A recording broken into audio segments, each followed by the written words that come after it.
Man, super excited, super happy, man. Everything's going well.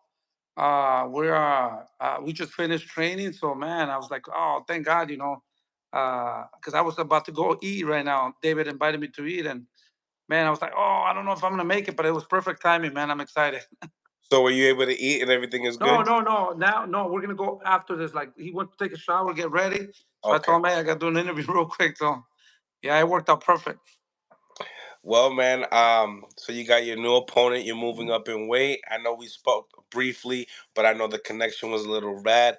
But Yeah. you know, there's been so much talk. I mean, you just posted on your Instagram that, Canelo is ducking again. I mean, this is the show right here. How many times has he ducked, you believe, in your behalf? Well, to be honest with you, man, I kind of repost what I see. But at the end of the day, we were going forward, to 175 and fight for the WBC interim world title. And that's what's in our heads right now. I know he's doing a lot of changes and all that, and it's sometimes it's a little bit annoying. And people are like, "What the hell? What's happening?" and all that. I'm just happy that we have a date on I was gonna say the date, but I can't say it yet. So we have a date. The fight is going on, and we're just waiting on final details. But everything's ready to go to fight Alexander Boslik, and we're super excited, man, to fight for that title. Hopefully, the winner of Be Bold and Better Beard, we can get an opportunity to fight them. And I heard that they're gonna take the belt away from Canelo on March. I don't know if that's really gonna happen. If that happens, we'll be fighting for that title also at 168. So super excited for a new adventure and a new year. So, you guys are prepared to go back down if necessary. Yeah, like I said, there is no problem. You guys seen that in the past 5 fights, David has not struggled at all with the weight. He's underweight, just to show you guys that there's no problem there. Um, I mean, it's easy to make. He's more disciplined, and he's more focused, and he learned about his body a lot more, and there's no problems at 168. But right now, we just want to forget about 168 just for now, to see what happens. I hear that Canelo said that he didn't want to fight no Mexicans, and now he's fighting Munguia. At the end of the day, if it's not ducking, I don't know what it is. Help me understand. We've been mandatory for 2 years. The only complaint I hear is that he doesn't want to take the fight because the father talks a lot of shit. I don't think that's an excuse. As a matter of fact, we were negotiating before the fight with Boo Boo. We were negotiating with Mugia, and we were very close to closing a deal. And then they decided they didn't want to do it. We gave them everything they wanted. After the fight with Boo Boo, and after his fight, Mugia, with Ryder, they came back and said they wanted to fight. We started negotiations, and we gave them everything they wanted in order to make that fight. 2, 3 days later, we heard from the team of Canelo Alvarez that they wanted to make that fight, but the only way that they would make the fight is by paying the the minimum amount to make Five that fight. million. Yeah. And right away, I didn't even ask David. I said, let's make it happen, David. And money's important. At the end of the day, I look at the big picture. I think that after fighting Canelo, everything would change. You win or lose, everything would change. So I was more focusing on making that fight happen. I told him, let's do it, no problem. Don't worry, take all the money. You deserve it. You're a great champion, and just give us the opportunity to show what we can do. And they disappear. And I think the reason they disappear is because they just wanted to say that they did offer us the fight, and I didn't want to take it because I wanted more money.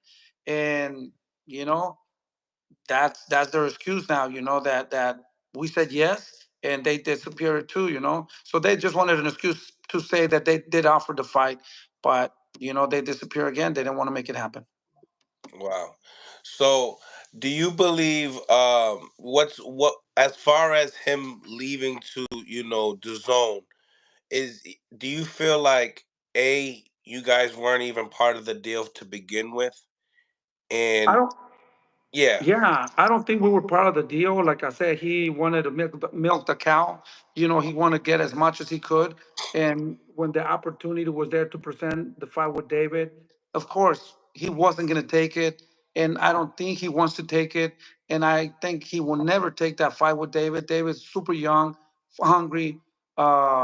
He's a monster, big for that weight. And he knows that he cannot beat David. And that's the reason he doesn't want to take that fight.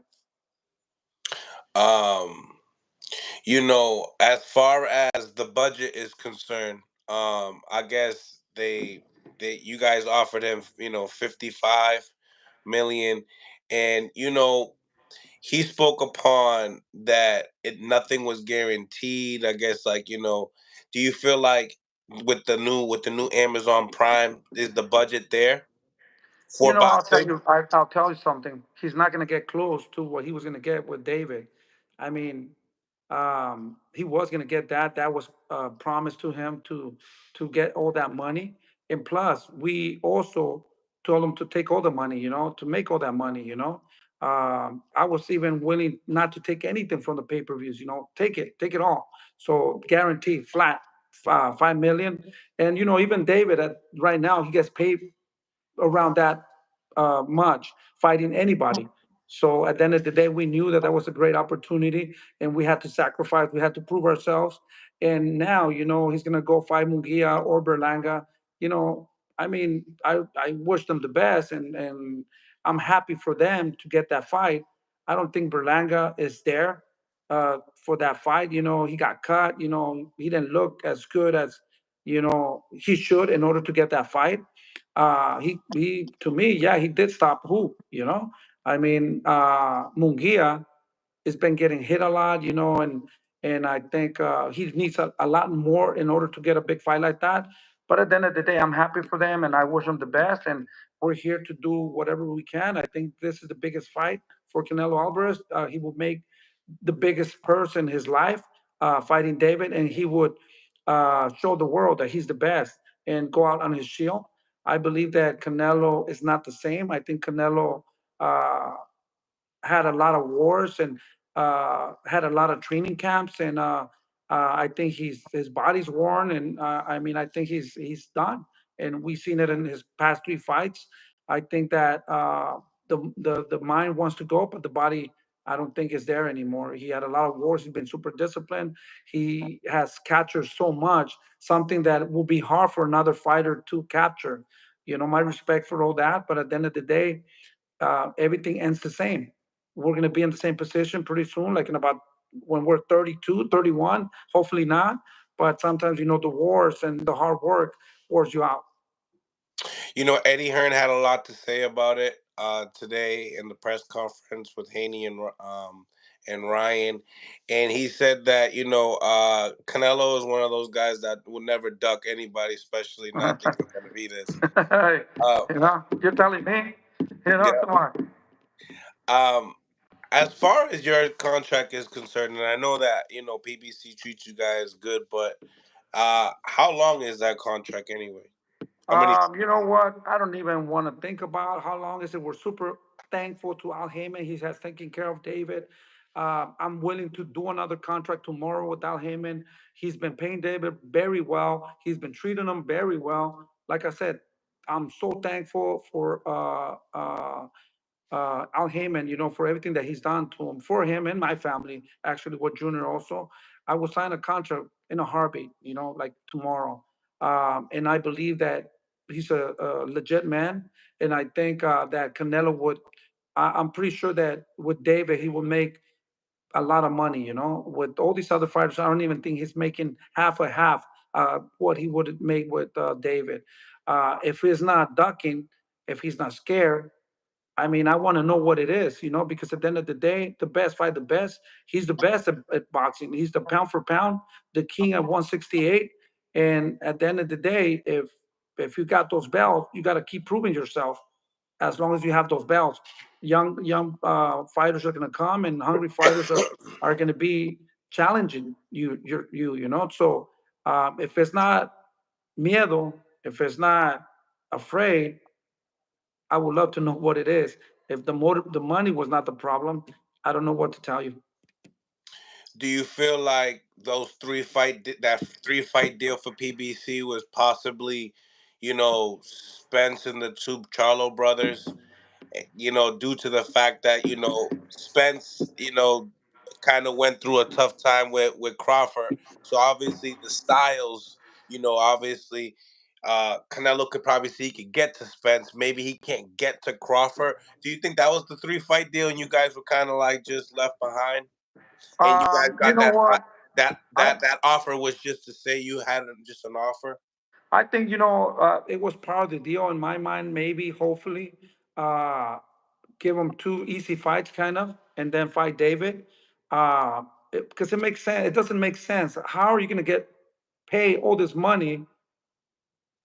And I mean, let's be honest here. He hasn't been selling. Ryan Garcia sells more than him. Uh, his numbers have been dropping very bad, and now him ducking David Benavidez. I mean, it's going to be worse. I see every post that I see of him, I just see ducks, ducks, ducks everywhere. You know, I mean, and I'm super happy with that. I'm enjoying all that because at the end of the day, you can ride. Like I said a long time ago, you can run, but you can't hide. You know, the experts and the fans of boxing, you're not going to fool them. You could do it at once or twice. But now I believe that he's against the wall, man. He has to leave those belts or he has to fight David. David's his nightmare.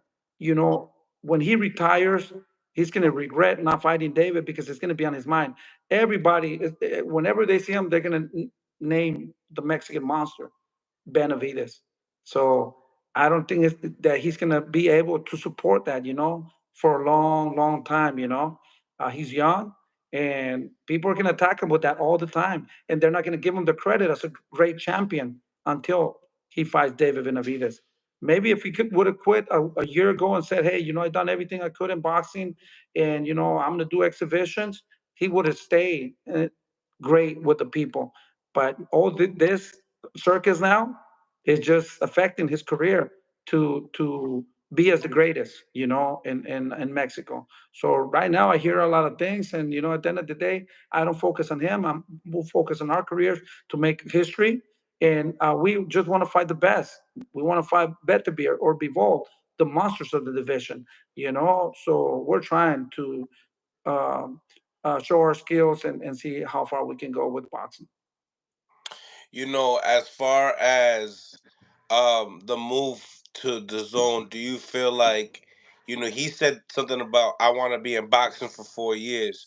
Do you feel like, hey, after those two guys, maybe go back to the PBC and see what's up? I doubt it. He's gonna be in boxing for 4 years. Mm. I doubt it unless he fights guys that are 122 trying to go to 168, because I don't think he will go down to 160.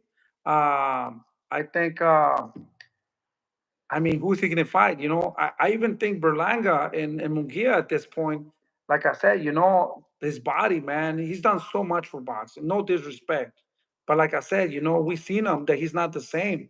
A loss to Munguia would be terrible. A loss to uh, And Berlanga would be terrible, man. That would be even worse. And it could happen, at the end of the day, it's a big risk. Why wait a not minute, risk with wait David a minute, Benavidez? wait a minute, wait a minute, wait a minute. So you really believe? Wait a minute. So let's go one by one. Mungia first. Your prediction. How do you really I see don't it think going? I think Canelo should take him still. He has the experience. He could. I mean, Berlanga hasn't been looking good in 4 fights. I mean, he won, but he got caught. He got hit like always. Uh, but it's a risk, because of his age and I mean, stamina. And maybe this fight could really. I think Munguia. I mean, Berlanga's a great fighter, but he's not focused. He's been distracted a little bit. But I believe that with this fight, he can fucking go in the gym, get the best nutritionist, the best conditioning, and fucking motivate him for this fight. And we can see the best of Munguia. And maybe I doubt it, but maybe if he does that, if I was training him, I would definitely get the best of everything. And this is the fight of his life that we can see. The same with Munguia. Munguia gets hit a lot. I don't think he's ready. But like I said, the same thing. If he gets the best of the best and stays focused and fucking stays locked in, and fuck, man, I think there's not a possibility, a possibility. But I still think that Canelo can beat these guys. But if he beats them, what is he going to gain off of this? He's going to get criticized still. Now, if he loses, fuck, man, that would be an embarrassment. That's my opinion. That's what I think.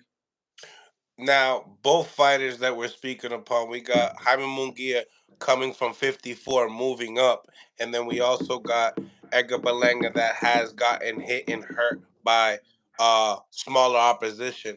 Do you think these two guys have the chin insurance to be No, able to? I don't think so. I don't think so. Munguia has been dropped by a guy that Diego Pacheco beat. It would be the same if I would say, hey, I would put Diego Pacheco. I think Diego Pacheco is better than these two guys because he's been looking better than these guys. But I wouldn't even talk about that. But he's been looking better. Berlanga has been getting hurt on all these fights. So at the end of the day, I think Diego Pacheco is a better fighter than both of these fighters. But I'm not even trying to get Canelo for Diego Pacheco. I don't think he's ready. He needs a little bit more seasoning, a little bit more experience. But I think Diego Pacheco is better than these two fighters. I will fight these guys tomorrow, but I will not ask for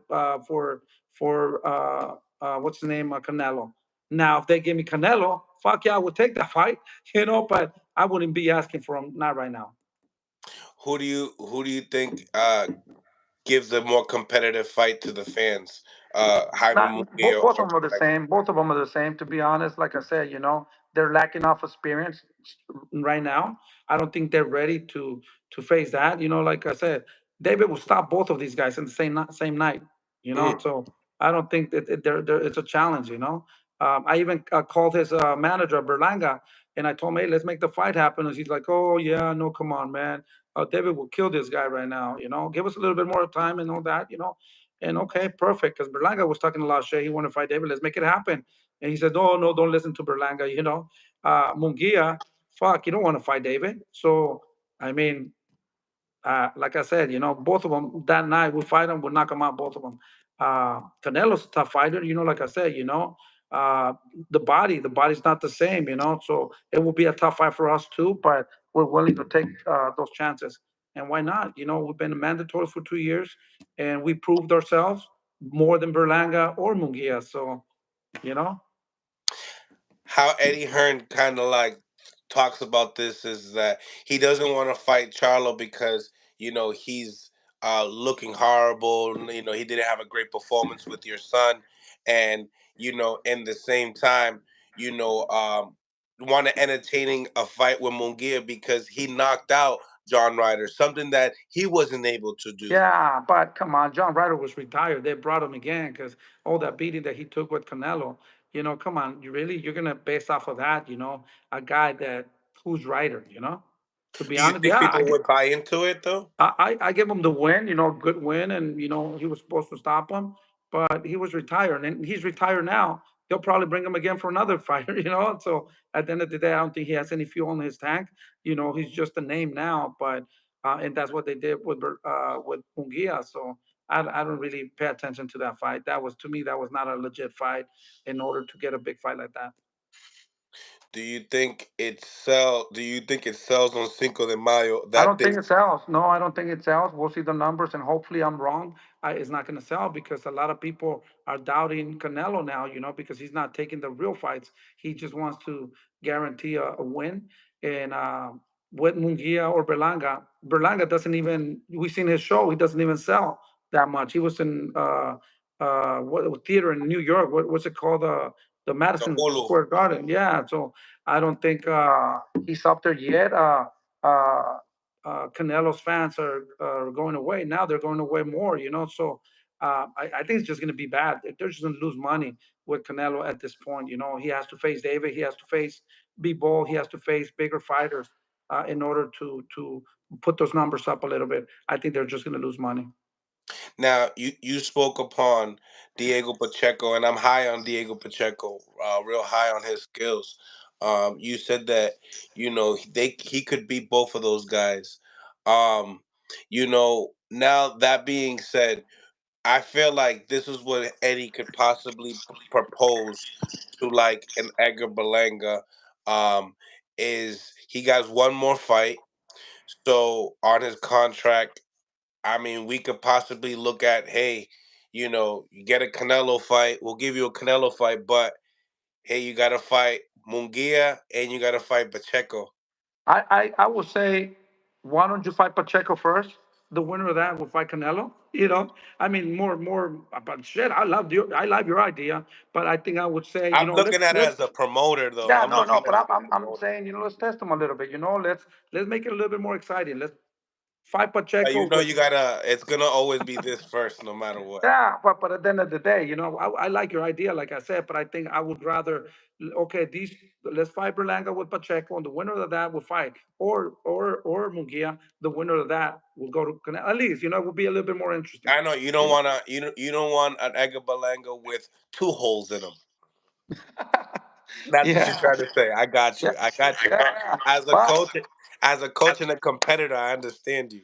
but let's make your idea first. That would be a great idea. Let's fight Berlanga or Munguia and Pacheco.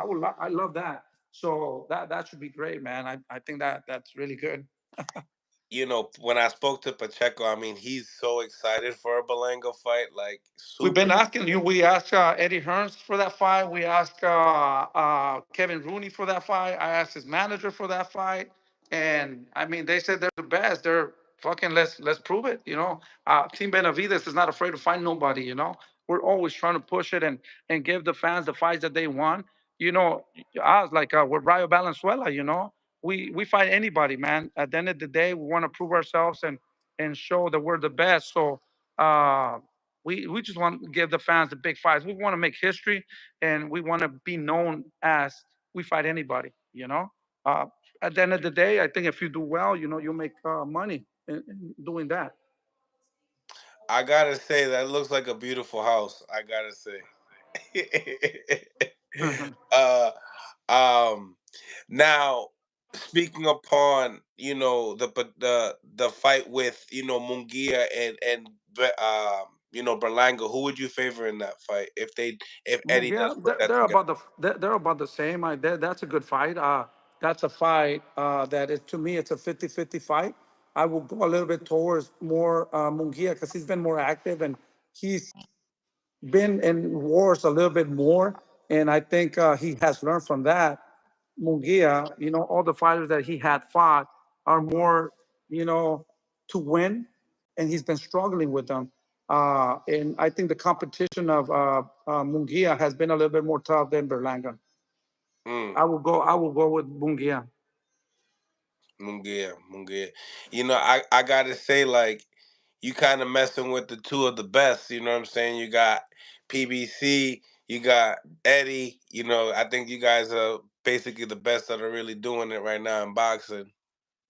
Well, we try to do our best. Like I said, we don't dodge nobody. We don't, uh, you know, every name that we haven't been given, we fight and we're willing to fight anybody, in order to make history. We come from nothing. And at the end of the day, some people are more attracted to TV or whatever. For us, we had to be working hard and open our path, because we don't come from a boxing family or nothing, So I believe that we have to work a little bit harder, and our chances are not given to us as other fighters. So I think we just have to work a little bit harder and be patient and show people what we have. Now at 101, 175, the opponent you guys are facing for the WBC interim, he faced Better Beef. His only loss is to Better Beef, and they say that he gave Better Beef one of his toughest fights, even though Better Beef has stopped everybody. But I believe that he was winning that fight. I believe that until he got stopped. He's an Olympian. He's a great fighter, young. When he fought Bet Beer, he was giving him problems. He's a fucking boxer. I know him. We sparred him before, maybe like 10 years ago. And man, he has good legs, speed, smart. And he's a dangerous fighter, man. Uh, that's a dangerous fight for us. That's why we're focused on him 100%.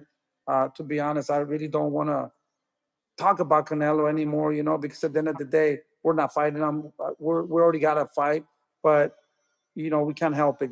People are asking and asking and asking, but we're 100% locked in to fight at 175, and we can't underestimate him. But I believe that once we beat this guy, man, Canelo's going to be more pressure, and we're going to show the people who's the legit 168 and the best at 168 and 175. So if we got the opportunity to fight at 175, bet the beer and be bold, winner of that, that's what we're trying to do.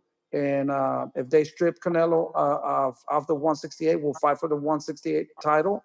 And whatever, I don't know what's going to happen, but we can't sit down and wait. We got to keep proving ourselves and give you guys the good fights.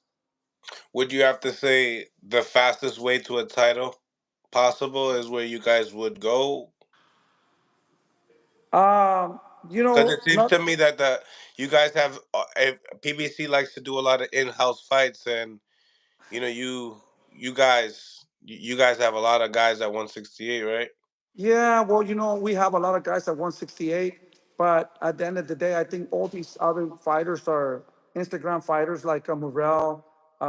He wants to fight, I think, but his managers and trainer said that he wasn't ready to fight David. We'll fight him now. He's a great fighter. I think that he doesn't have the experience of a professional yet. He's getting better and better and better. In a few years, he's gonna be a very dangerous fighter, and we're gonna face him and regardless. But I think now David beats him. He's lacking off experience. We'll take him. I think Beterbiev, not Beterbiev, in Billy is there also. So we are willing to take that up. This opportunity came now, and we took it. But we're willing to fight these guys at 168. But I think the best guys right now are in Billy and Morel. I don't know who else. I wouldn't count Charlo. I don't think he's doing well. To even bring him to the here to the talks. I don't know who else we can fight. I mean, uh, you spoke upon mobility. These are guys that I see Eddie works with, right?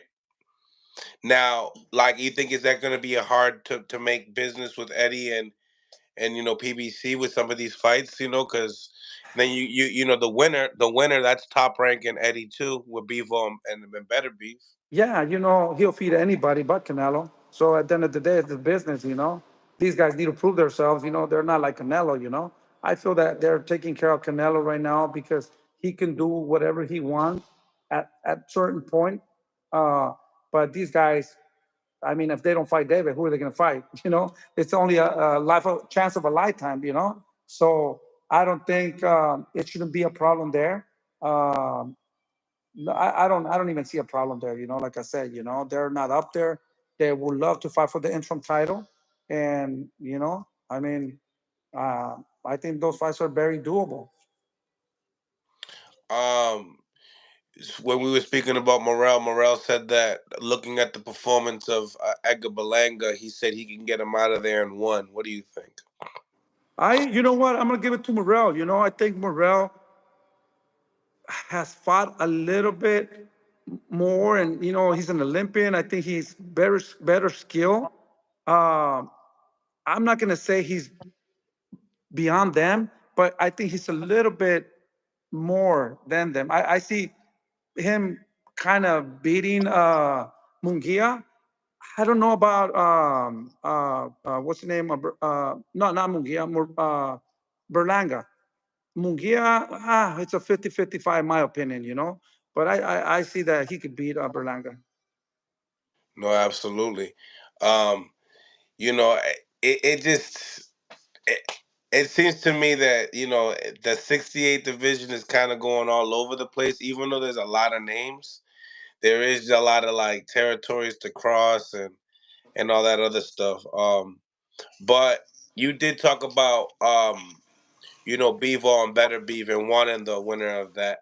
Uh, Last time I spoke, I think I did remember you did favor Better Beef, correct? Yeah, and I still do because I'm hearing on V-Ball, he doesn't want to face David. Now he's coming with the stupid shit too that, oh, David doesn't have a belt. I only want to fight for belts. Come on, bro. So now I know that there we go again. There we go. Trying to make excuses. Bet the beer is always, yeah. Well, I would love to fight David Benavidez. I think that's a great fight. So I go towards him and I'm wishing and I'm crossing my fingers so he can win, so we can make it the fight a little bit easier, I think. But with B Ball, I don't think he wants to fight David either. No, so even with being the interim and being next in line, you think you won't Well, get the he has to fight? be. It has to be mandatory. I don't have has big pool like Canelo does. So I see him. Uh, I mean, they can force him. Like I said, he's not a superstar. He's not Canelo. So I think that either you fight or they'll strip him. So, but they'll give him a chance. They'll ask him. But if not, they'll be hard on him. And I think yeah, that fight could be made, but it's going to be a little bit more difficult. Right, right. Um, as far as do you feel like it has to do with the money? No, no, no, not at all. There's no money here. These guys are more legit fighters. These guys are trying to make history like us. I don't think the money is an issue. Not for us, not for them, I believe. They're going to get paid well. So it's just, you know, right now, believe it or not, a lot of people don't want to face David Benavidez, the monster, So um that's what it is. Young, strong, hungry. I think that's the thing right now. But some guys really want to show their skills. They want to get to a world title, and they'll sacrifice and they'll try to do it. But the guys that are on top are not really willing to get in the ring with them. Mm, mm. Um, in today's press conference, Devin Haney says he gets Ryan out of there in the first round. What you think about that? No, I don't think that's going to happen. I really enjoyed that press conference. It did entertain me. I think it's going to be a great fight. Um, I just like the whole show, man. I think this whole show is going to be better than the fight. I don't know, man. Um, I don't know, man. I just hope that both of these fighters, they're young, they're strong. Um, I just hope that they stay focused and they come 100% so they could give us a good fight. I don't know what's going to happen there, to be honest with you. I don't know, man. But I like the entertainment. What did you get out of that press conference? Because I felt like I got a lot out of it.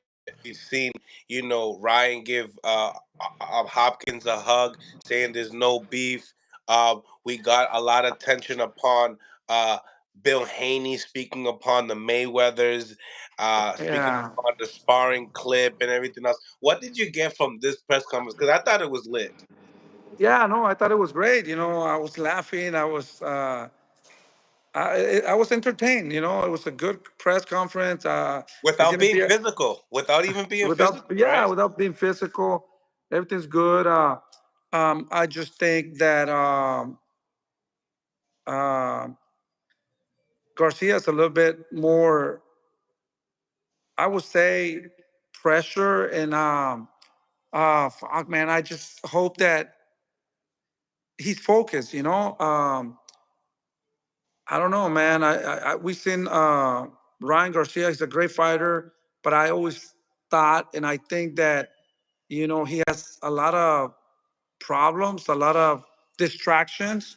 I think David Haney, it's 100% set, man, and he's been a little bit more active and more relaxed. I think Garcia is going through his emotions a little bit, and I don't know. Maybe he's too confident also, or I don't know. It's. I just think that David Haney is a little bit more relaxed and more focused. Um, I think Garcia is trying to be something that he's not. Uh, but How about the whole chair, coach? How about the whole that's what I'm saying. Too much the flowers. and the girls and all that. But at the end of the day, I like that. I like that. Like I said, I don't know, man. I just hope that you know that David Haney's father, Bill, is not correct. That that he was saying to his coach that he's not focused and he's not disciplined. I hope that's not true. Because at the end of the day, that's gonna hurt him. So I hope that he's taking things serious. He's training hard, and I love both fighters, man. To be honest, and it's a great fight. It's an exciting fight. I just hope that Garcia comes 100% so he could give us a good fight, and I think it's going to be exciting. What do you take upon Ryan speaking upon this is a fair fight? I'm at 140 pounds, no hydration clause. I've fought this kid, 6 times already. Got the upper hand. 50% of the time. What do you think about those Yeah, you those know what? claims? I mean, Because I feel like maybe one day Canelo does take you guys want you guys to go down to 68, and maybe you guys can't make the weight anymore. I don't know. yeah, I can't even tell you that. We're 100% sure that we could do the weight. Only time will tell. Right now we're focused on 175. David has no problem doing 168. I don't think he's gonna have problem. If we do, we'll know then. But so far so good. Two years from now, who knows? Like I said, I could have given him more stuff if he would have made the fight for May or September. But once we fight, I think we're just getting more stronger in every aspect of it. So I think we're going to get more leverage, and I think things are going to have to be a little bit more fair. I could have given him whatever he wanted for this fight for May or September. Fuck it, whatever he wanted. Let's just get in the ring. But after we become successful in our next fight, I think we're gonna gain more people, more fans, and I think we're gonna become more stronger in order to not demand, but at least be more fair with the fight if it happens. That I doubt is gonna happen. Damn. So that's a black eye. You believe it's never gonna happen? No, no, that's why I'm happy for him. I'm happy for the Munguias, the Berlangas, and go fuck themselves and do whatever. I mean, hey, I'm still gonna watch. You know. So, yeah. So I'm not even worried about that. Like I said, we'll But focus on 175 and see what happens. and Ryan, do you feel like he would be better at 140? Facing a guy like Devin, even though Devin's a lot to deal with. With the good training and good diet, I think both weights are good. These guys are young. They're linky, and I think it doesn't. As long as they train 100%, I think any weight is good. Now, if they don't stay focused, they are gonna have problems.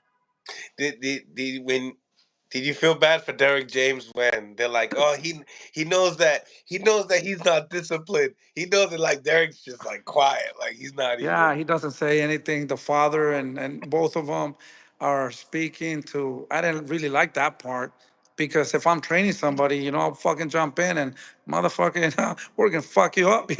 We're training hard. We're focused. Some I don't know. I don't know. I don't. But maybe that's not his style. I mean, he should have said something. I mean, at the end of the day, he's a trainer. Do you feel like this fight being in New York is more? I would have to say more on the behalf of like A side, B side type of No, thing. I don't. At the end of the day, they're gonna get inside the ring, and it's your job to do the best that you can and look spectacular. Because at the end of the day, nobody's gonna be there trying to help you. That's why you gotta be ready, prepare yourself. I will fucking go and fight in Mexico. I will go. I will go to fight Canelo in Guadalajara. You know. I mean, at the end of the day, I don't really care. So that shouldn't be matter.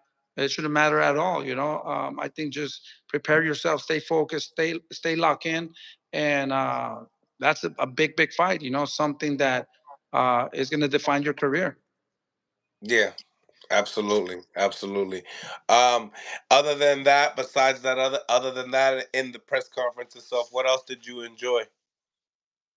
I mean, pretty much just that and all that talk shit, that we're talking, but at least they didn't touch each other. Uh, I mean, everything from the beginning to the end, man. It was entertaining. I just wish that fight could be like that, exciting. Every round, every it be exciting. But everything was good. Everything, like I said, everything that happened there was good. Suleiman spoke upon this fight possibly being a rematch trilogy. They could fight four times. That really got stuck in my head a little bit, honestly. Did it? What about you when you heard him say that? Well, no, I don't think it could be a. I don't think it should be a rematch. I don't think it could be a trilogy unless they put up a great fucking performance. Right.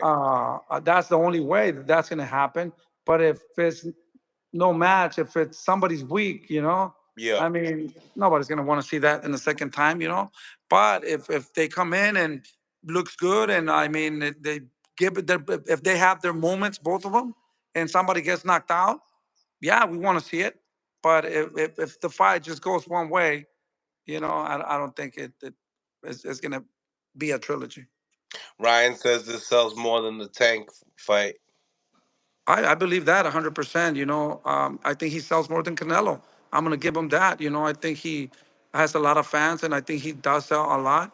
I think, yeah, that's true in my opinion. So you think that Devin Haney and Ryan Garcia sells more than Tank and Ryan Garcia? Um, mm, I don't know about that, but I think I want to see those numbers, but I think no, I don't think it's gonna do better than Tank and Ryan. It was more exciting, and it was the fight was a little bit different, in my opinion. If if uh if for instance if Canelo gets better numbers than all these fights that we're mentioning, do you feel like it's still a duck? I can bet that he's not going to make more numbers, not even than these two guys. Um, I don't think he's going to make those numbers fighting Munguia or Berlanga. I hope he does because it's good for boxing. Uh, but I don't. I doubt it that he is going to make more numbers than these guys. Mm, mm. Um, but nevertheless, coach, it seems to me that you guys are getting ready for some food. I definitely appreciate you. If you had more time, I would let the call-ins come in, but I think you're almost on your way out. I Thank see you, buddy. everything's Really moving and appreciate it. grooving. Thank you to all the fans. Thank you so much. Oh, where can the people find you? Benavidez, Jose Benavidez Senior, Benavidez Sports. Thank you, coach. See you Thank soon. you. Smash the like button, ladies and gentlemen. Smash the like button. Subscribe to the channel. It's your boy Mills from Mill City Boxing, home of the high level pro boxing media, fighters channel, the trainers channel, the people's channel. Now, let's get into some of this talk. Let's get into the chat. Smash the like button, please, if you guys are here. If you can't get to the like button, the three dots into the corner, press that and it'll get you to the like button so we can improve the visibility of the show. Now, I just wanted to do that interview over again because he was driving, on the last time that we were talking up to him. So, what I mean? I want to be able to get that good content and it's not choppy. You know what I mean? Smash the like button, ladies and gentlemen, if you in here. Getting into the polls here and finishing off this topic, did Canelo duck again? Question mark. 72% believe that he did duck out of 181 votes. Appreciate y'all. Appreciate y'all. Now we're going to get into another poll. Who won the press conference? Ladies and gentlemen, who won the press conference today?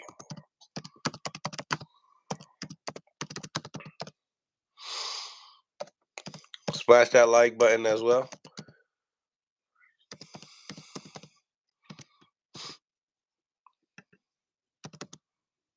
Haney. I got to check this out. Haney, Ryan.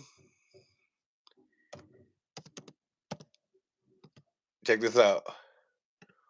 Or Bill. Who won the press conference? Haney, Ryan, or Bill? Make your votes. Make your votes. Who won the press conference today in New York City?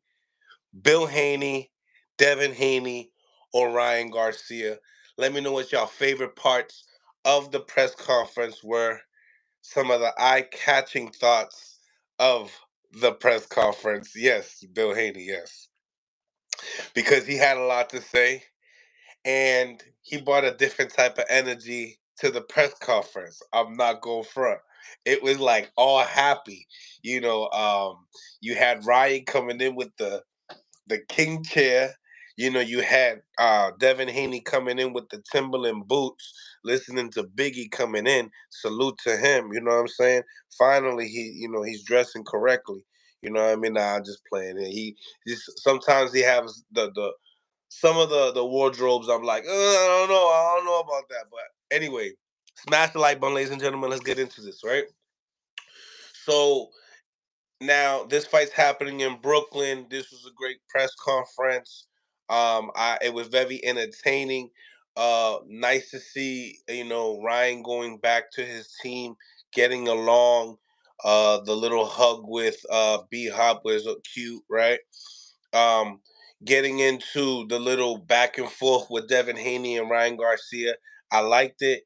Ryan truly believes that he could beat Devin Haney. You could tell. You know what I mean? Now you could tell his tension in this fight. You know what I'm saying? You could tell there's tension in this fight, but let's be honest with each other. You know what I mean? We got to figure out who really is gonna win this fight.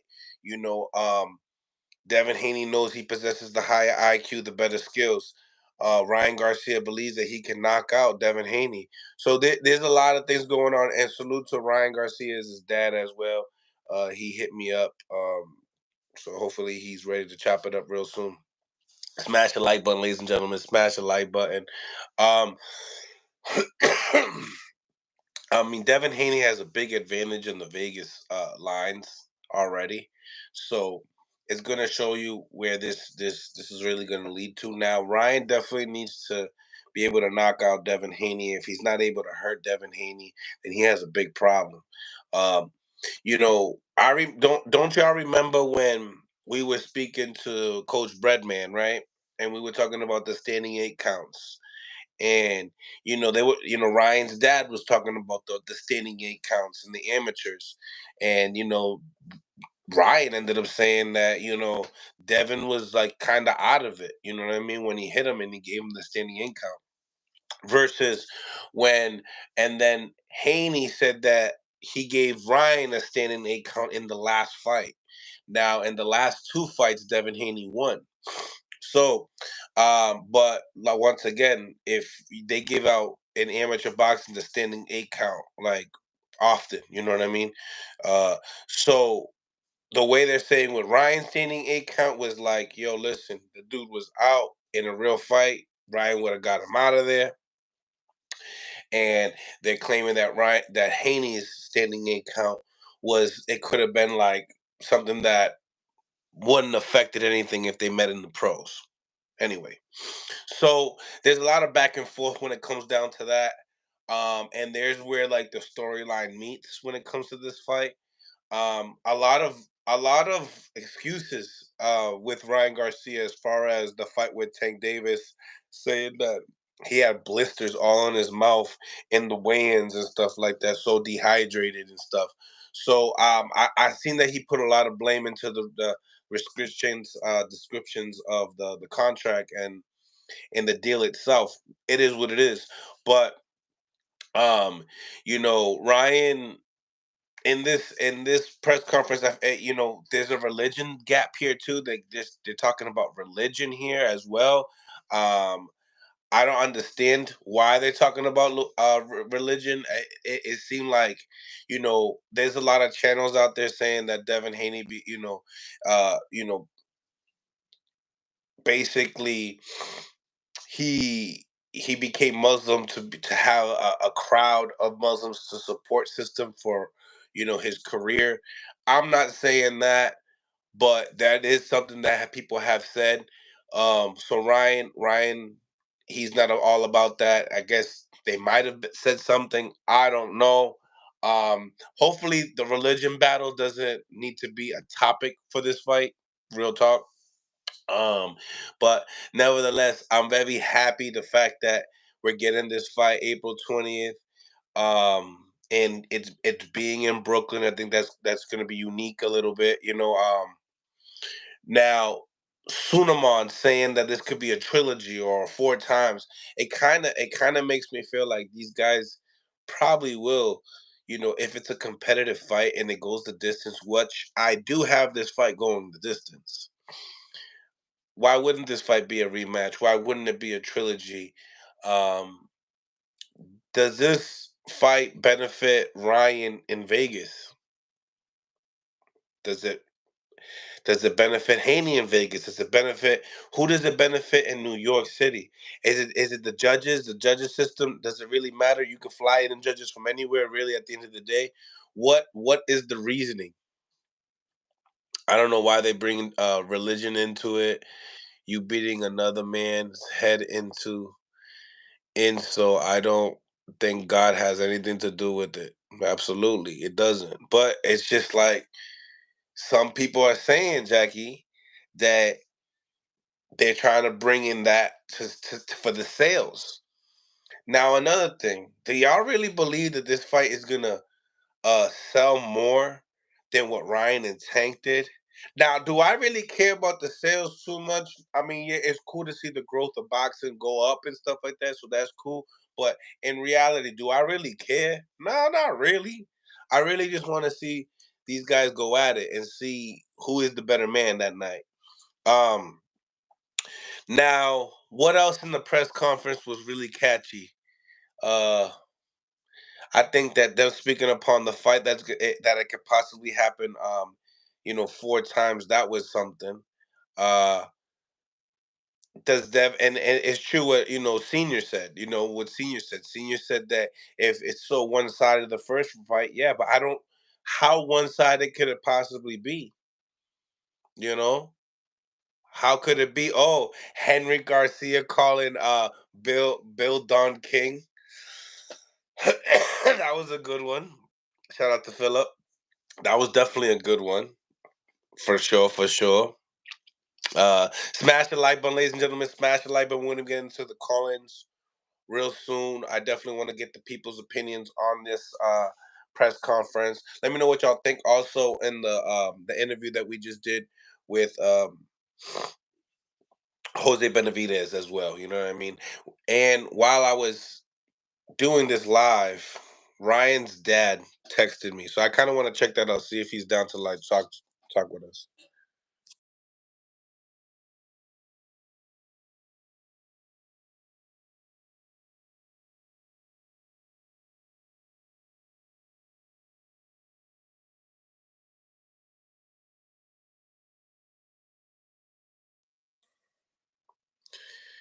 Yeah, hold on one second.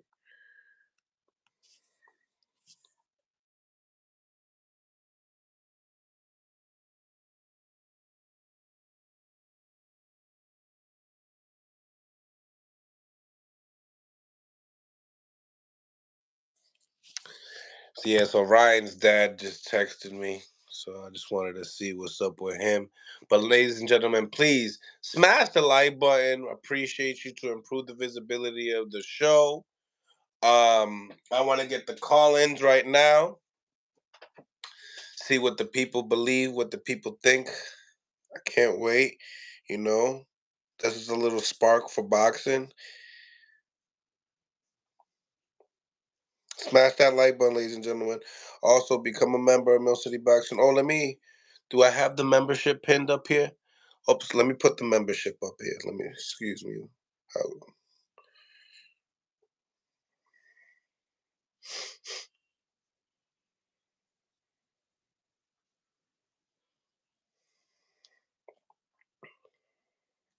Great press conference, though. Great press conference.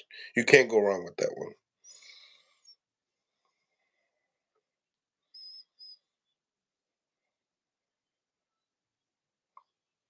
Okay. So the members. The membership is pinned up there, guys. All right, now we're going to get the call-ins. Be ready.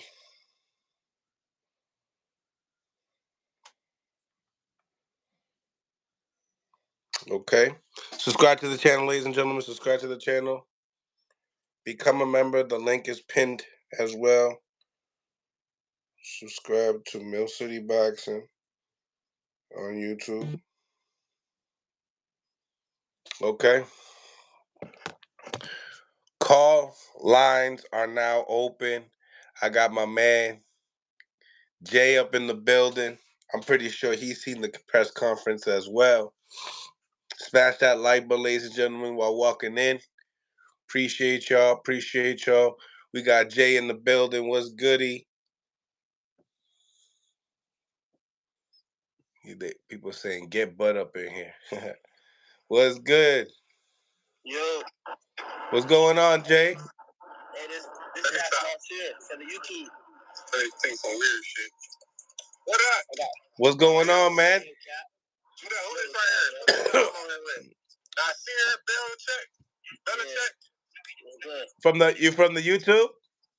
Yeah. What's going on, man? Did you see the press conference? Yeah, it was alright. It wasn't all that.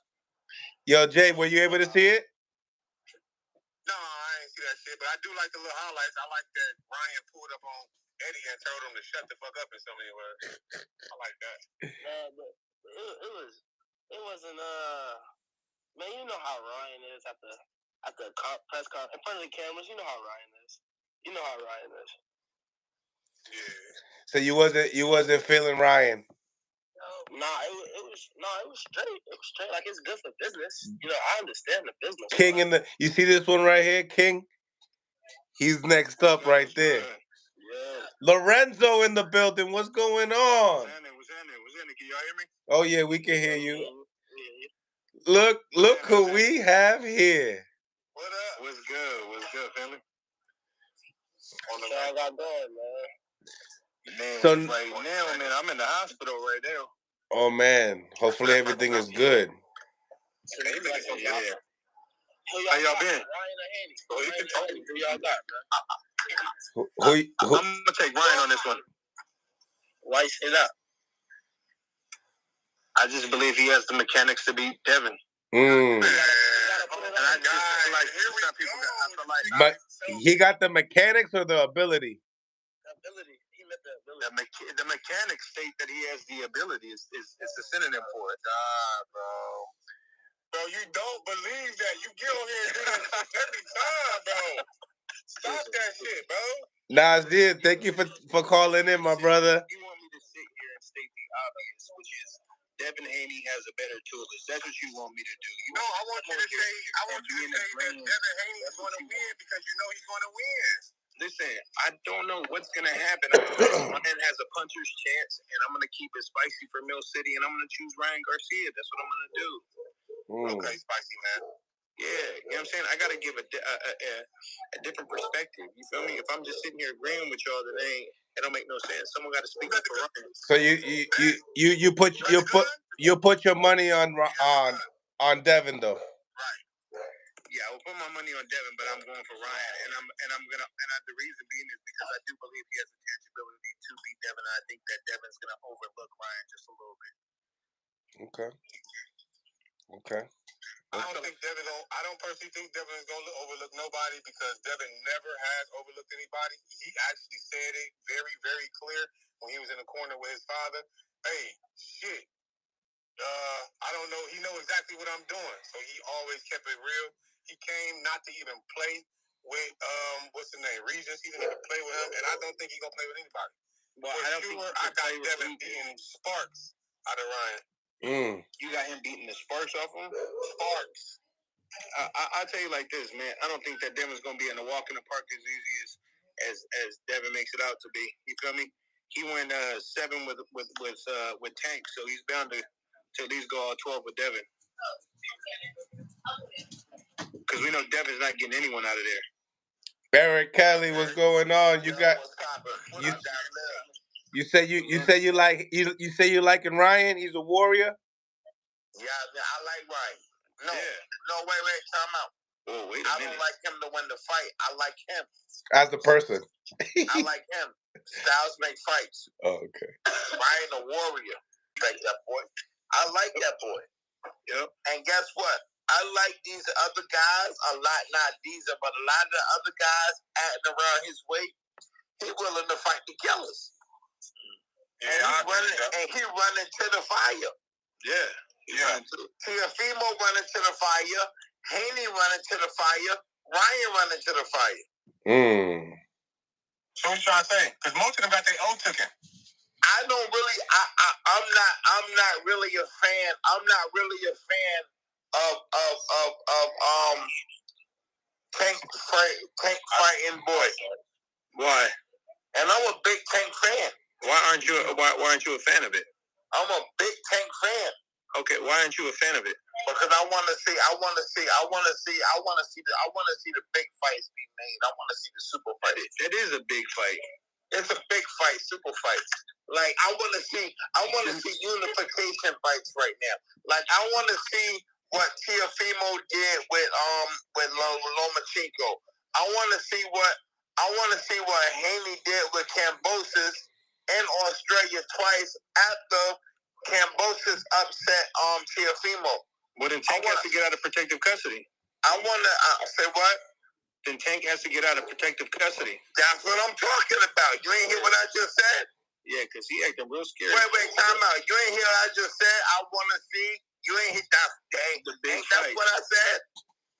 That's what I said. Yeah, well, I didn't know that you was indicating that Tank was in a protective custody. Listen to me. That's what I'm talking about. I heard you, but you didn't say what. And I'm a big Tank fan. Yeah, Tank. I go down to their gym. They come to my gym. I fuck with those guys. So who do you feel is going to win out of Tank and Frank? Because I got Frank. I got Tank. And the only reason why I got Tank, let me tell you why I got Tank. I can't say the only reason why I got Tank. I got Tank because Tank has shown me more than Martin has shown me. Tank has shown me, Martin has shown me. And, like, I don't just look at power. Tank got great power. That's what he's known for, right? I look at skill and technique. Martin got good skill and technique. Martin is not that defensive. Martin's not that defensive? Nah, Tank. Come on, I think he's more defensive than anything. Nah, I don't think so. No. You need to go back and watch the film. I think Tank, like, when I look at, like, when Tank fought, what's the boy name? The Mexican boy that just fought the Cuban tour one? Mario Barrios? Yeah. Mario Barrio. That was a real good fight. And Tank when Tank fought Isaac Cruz, that was a real good fight.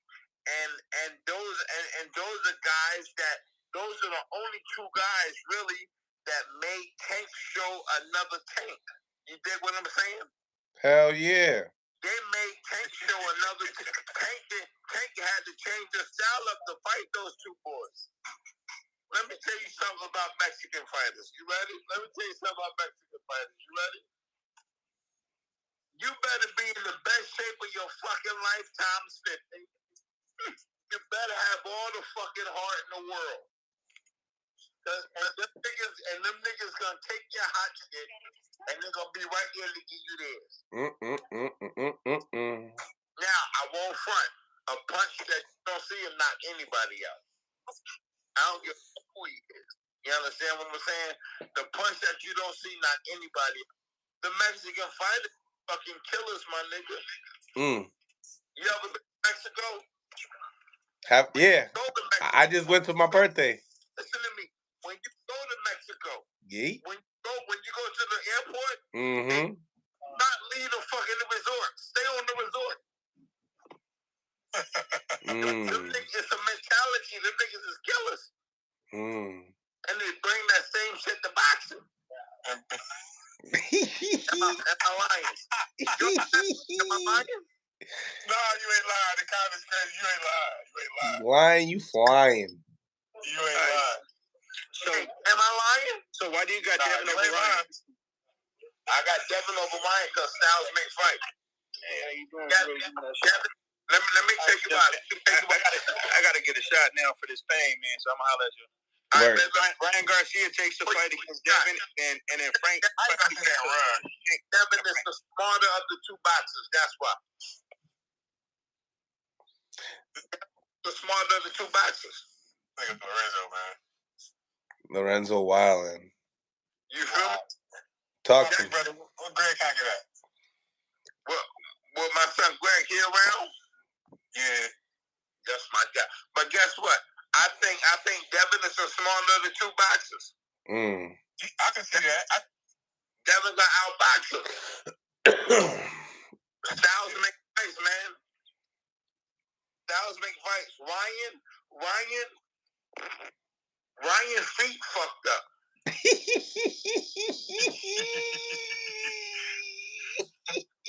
That's a fact. That's a fact, though. That's a fact. Oh shit.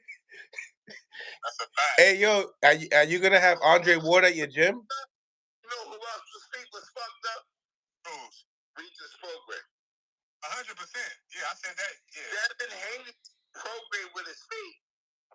That's true. Good. Yeah, I can see that. Devin gonna beat Ryan with his feet.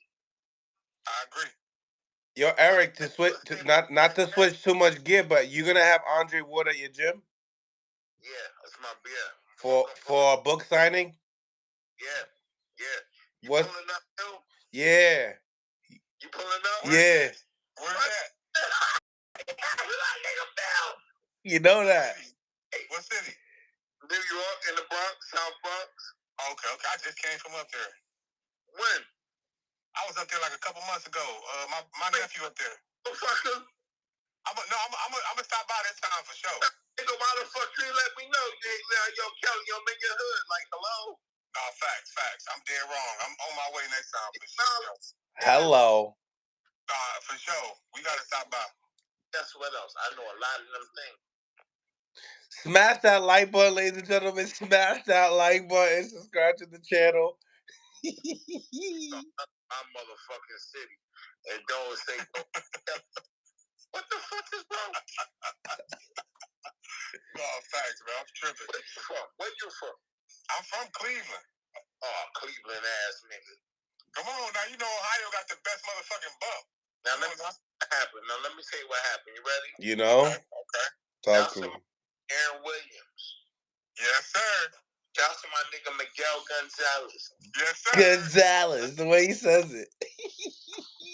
Like, and if you don't know Cleveland, you don't know these niggas. The fact. I'm on the motherfucker. Let me tell you something. Blue collar coming in hot. Let me tell you something. My nigga Juan McPherson is the best boxer you never heard of. Kiki. Juan McPherson is Kiki, yeah. Listen to me, sir. Yes, sir. Mills. I'm listening. Crazy. For the best boxers you never heard of. That's crazy. I can name more than two. But I'm two. The Magic Juan McPherson. Yep. Ricardo Williams Jr. from Cincinnati, Ohio. Yep. There's Anthony Stewart from Chicago. Okay. Anthony Stewart beat Tarvin and amateurs, beat William Jott, beat Juan McPherson, beat every fucking body. Yep. Pro champion. You understand what I'm saying? Ricardo Williams Jr., Olympic silver medalist. But I think it was Berto that slammed Juan McPherson in the fight. And that fucked his neck up. That was Andre. Jesus. Yeah, that was Berto. Yeah, that was Andre. Yeah, I think So I think that's what really ended it and was like over with for him. Nah, that wasn't it. That wasn't it. I know Juan. I've been knowing Juan forever. Cause I used to boxer back in the day. I was on Kronk. I was in Detroit. Yo, why is people asking me if Raymond Ford's winning? He ain't fighting today. What the fuck? Is he gonna win? They asked if he gonna win. Fight coming up. Raymond Ford got a good fight coming up. I know it's a solid fight. No, that shit more than solid. That shit is a fight. It's a title fight. Yeah. Title fight, fighting an undefeated fighter, young bull. He was looking sharp down here. He was looking sharp down. Ray, you know I live in Houston now though, but Ray was looking real sharp. Raymond Ford. Killer. Raymond Ford is a killer. I like that boy. My guy, Coach Anthony, doing good work with him, too. Yes, sir. I like those guys. Yeah, Coach Anthony, he pretty good coach. I took one of my older sons out there, man, so he can punch on my older son back in the day, man. He showed. That's when we really start. You know what I mean? That's like little Bird. He loved King Jr. So, you know what I mean? Yeah. I got Devin Haney winning, man. For sure. Same. I got Devin. I got him but it's not by stoppage. Not by stoppage. But stoppage. But can you keep it a bean? Keep it a bean. Eric, with the exception of Devin Haney, be honest. With the exception of Devin Haney and Shakur, these motherfuckers didn't want to fight each other until they lost their O's. Be honest. Until they lost their O, they did not want to start fighting each other. Ooh. Devin was not. He was calling out people, but not fighting nobody. Ooh. Until he fought Tank and said fuck it and lost his O, and now Ryan want to fight everybody now. No disrespect to him. Garcia. Yeah. If Ryan gets a few moments in the ring, like real good moments, people are gonna start saying high things about Ryan. Let me give Ryan some props. Let me give Ryan some more props. Let's go. Luke Campbell and Tank. You said what? You said until he fought Tank, right? Yeah. But he fought him. Yeah. He also fought Luke Campbell. And Luke Campbell ain't no powerful killer, but Luke Campbell's a very, very good boxer, Olympic gold medalist. Luke Campbell not old. Ryan Garcia is local. I mean, Luke Campbell got pillows for hands and dropped them. Pillows. Ooh. Yeah, he got pillows for hands, but he got skills, and it's all about timing. Punch drum boxing coming in. Talk about pillows for hands because some of the greatest fighters of all time had pillows for hands. Top 17 people. I heard someone in the press conference today yell pillow hands to Devin today.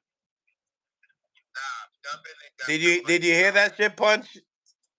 Devin, a lot of people were saying that. Devin got Nah, I was just saying what I was hearing in the press conference. That's all I'm saying. But you gotta keep in mind, motherfuckers will be retarded, so you gotta keep that in mind. No, I'm not saying everybody, obviously, but if you got 500 somewhere, how many retarded motherfuckers is in there? Yeah, it's a lot, yeah.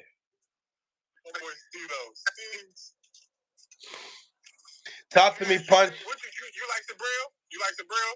Eric? Yeah. Hey. You big on him? I like him. Not Punch. Punch says he's not ready, mi mano. You know why I ain't big on him? Dile. The last boy Superio beat that he got the IBF from, that guy was a knockout artist too. You know? Yeah. So now you got two knockout artists. Somebody's gonna get knocked out. But neither one of those knockout artists beat no killers. Like number none. True. So you gotta see what he do against a premier fighter. Yeah. I got Devin beating the shit out of him though. Huh? I got Devin beating the shit out of him though. Bullshit. Yo, I have a field day with that. Facts, right? I have a field day. That's what I thought. Motherfucking. He gonna get hit with 1-2 piece. He gonna be on his goddamn bike the whole time. Listen to me. The whole time. Bicicleta. They know what time it is for you already. So they got that nervous energy. Nervous energy bring out the best fight in you sometimes. Yeah. They gonna box the shit out of this nigga. Yo, Punch, what you think about the press conference? It was alright. You know what I'm saying? It was alright. It wasn't as packed as Tank and Ryan though. Yeah, I know. Make a comparison. Ryan was a whole other level. Nah, but it's true though. It's true. I've seen some empty seats. There's a lot of empty seats. A lot of empty seats. nothing compared to Spence and Crawford. Tank and Ryan was another level. So are you saying? Let me ask you that, Punch. Do you believe that Tank and Ryan? I'm sorry, Tank and Frank press conference or fight is gonna be bigger? Ooh. Hell, no. Do you believe Tank and Frank Martin's press conference and fight will it be bigger? The press conference, yeah. I don't know. You know what? Frank Martin is too mellow. You know what I'm saying? That's what I'm talking about. I think both Tank and Frank Martin is too mellow. I don't know if they're going like to entice each other. You know what I'm saying? Like really.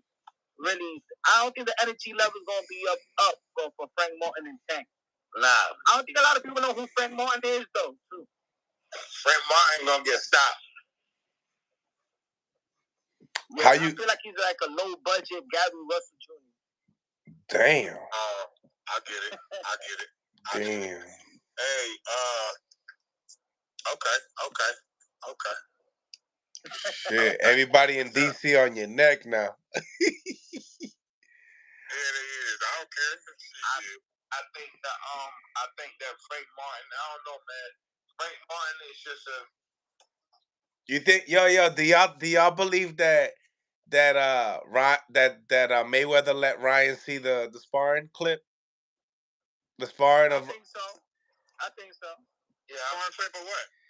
The sparring of Tank and Haney. Because Bill made that a moment today. I mean, Ryan said that sparring session that Tank actually floored Ryan. I mean that he floored Haney. Tank floored Haney. So who said that? Ryan. And he brought it up in the presser? Nah, he actually put it in I think he put it in a message. Yeah, but Bill brought it up today, and Ryan had an answer. He's like, now that we're speaking the truth, won't you go tell us about that sparring session that Floyd supposedly showed you on the phone?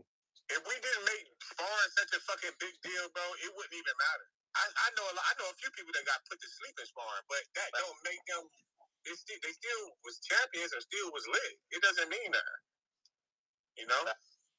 I done got fucked up on a few for sure. Nigga Jeff Lacy. I think one thing for sure that is Ryan knows Devin and Devin knows Ryan. I mean, more than any other fighter, they know each other very well. Your phone's mad low, Punch. Are you? Is your thumb on the speaker? Take your thumb off the speaker. Speak with your chest, bro. No, you low though, but you muffled. It sounds like you got your. I had back in. Bro, what you been drinking, bro? Oh, you don't know his name is Punch Drunk. Yo, take it easy.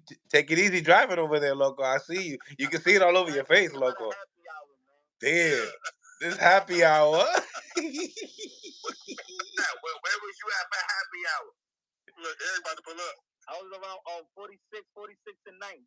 Nigga, why the fuck you ain't hit me up? You don't drink, Kelly. I don't got a drink, nigga, but I drink, Kelly. Nigga, fucking wrong with you? Hey, yo, remember we was in the hookah spot. You don't drink. I know you don't drink. Nigga, no, I don't drink, but I be in the spots. I know you in the spots. Spots. The ladies in the spots. Hey, yo, Kenny just be like this. Yeah. No nothing.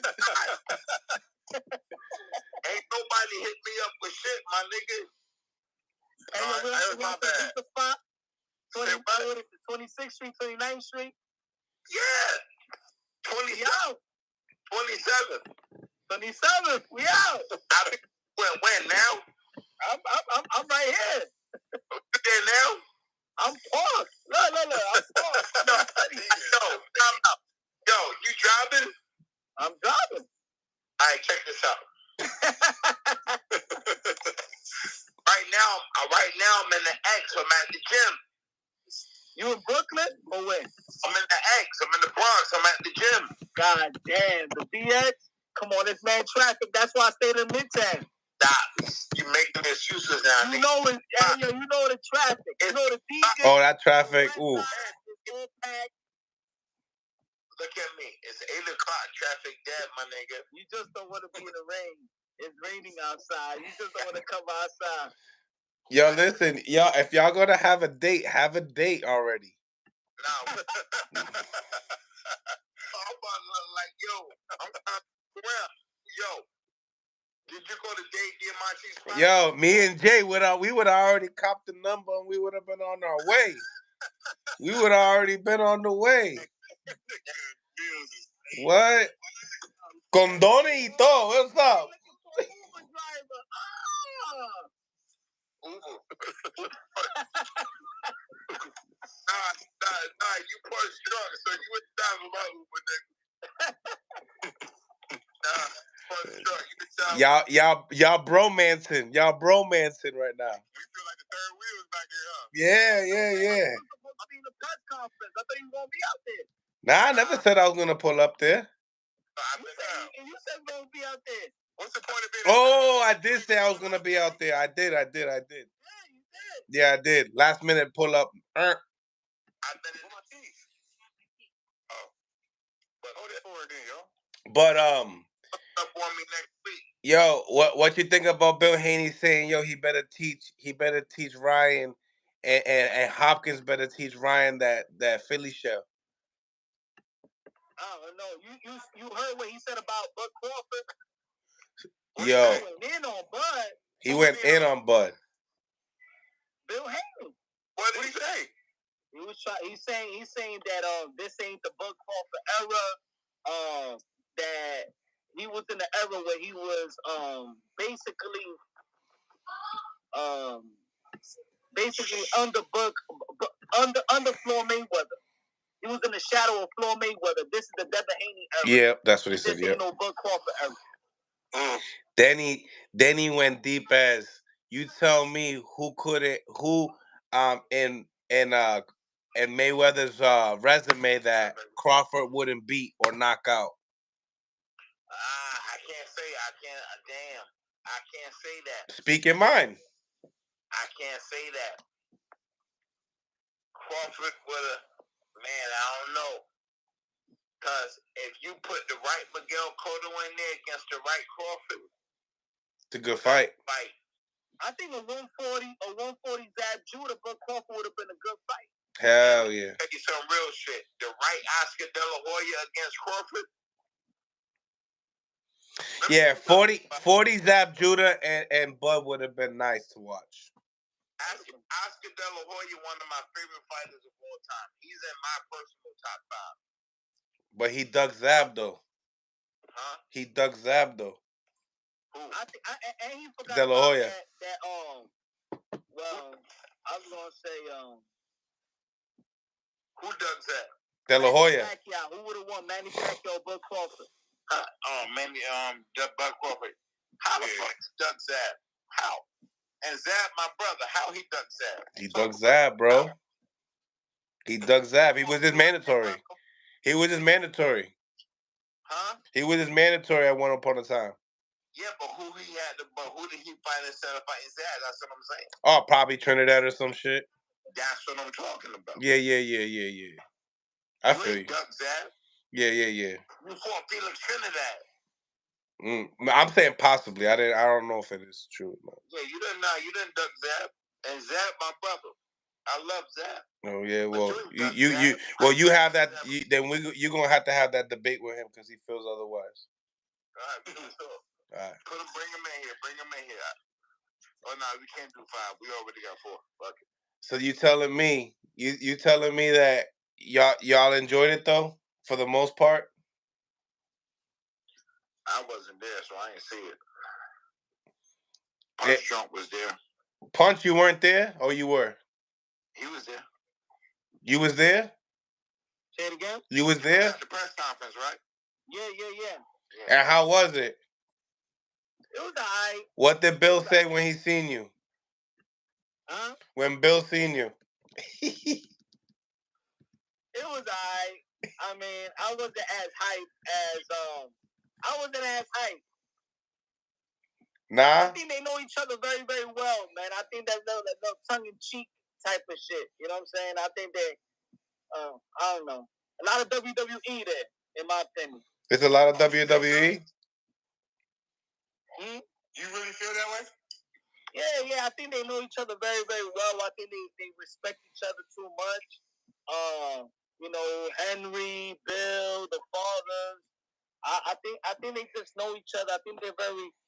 I call them recreational center kids, man. Oh, recreational. Recreational center kids. Hey, my nigga said Rick. I'm like, what the? Eso los tragos. Yeah, look at this nigga. This nigga crazy, man. Yeah, no, for sure. No, recreational kids. I think if it was like say a Shakur and Haney, I think that's more like I think it would be more chippy. Because there's an actual threat there. Yeah, I think it would be more chippy. Yeah. Hey. So it was this one right here. It was this one that did the interview with Shakur, and Kid Austin was dad or Kid Austin was in the comments. This one right here. Now Kid Austin has to deal. Now Kid Austin has to deal with Abdullah Mason. Now, see what you did. See what you did. You made shit worse. If you speak to each and every young fighter, they all respect Shakur. Like, they all respect Shakur. Like, if you talk to them without the cameras, they all have high praise of Shakur. When the camera turns on, they want to talk about he's boring, he's this. But when the camera is off, all of them have praise of Shakur, bro. Yeah. Like if he was a legend. Yeah, I agree. Shakur raised his little nigga. You know that, right? Yeah. Without the cameras on, they all talk like Shakur was some legend, bro. And he's like El Papá. El Papá. When the camera turns on, they want to call him boring and things of that nature. Nah, man. I think Shakur for them is special, bro. And they know it. Because I speak to them. They know that Shakur is special. I don't want to say them. Stop the them. Straight Kid Austin. Straight up. Him. Kid Austin said that Shakur is his idol. Yeah. But then he said he's scared in the same time. The shit don't, you know what I mean? But that's what I'm talking about. And yo, Kid Austin is my boy. But for years, I've been talking to Kid Austin for years since he was 17, 18. Shakur been his idol. It always be like that though. Idol turns to rivals real fast. True. Idol turns to rivals real fast, man. That's facts. So what happens in that fight?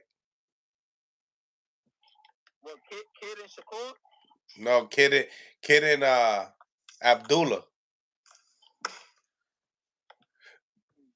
I got Abdullah. I think, right now, I mean, it'll be a good matchup. I still got Kid a little bit. You know what I'm saying? I got Abdullah.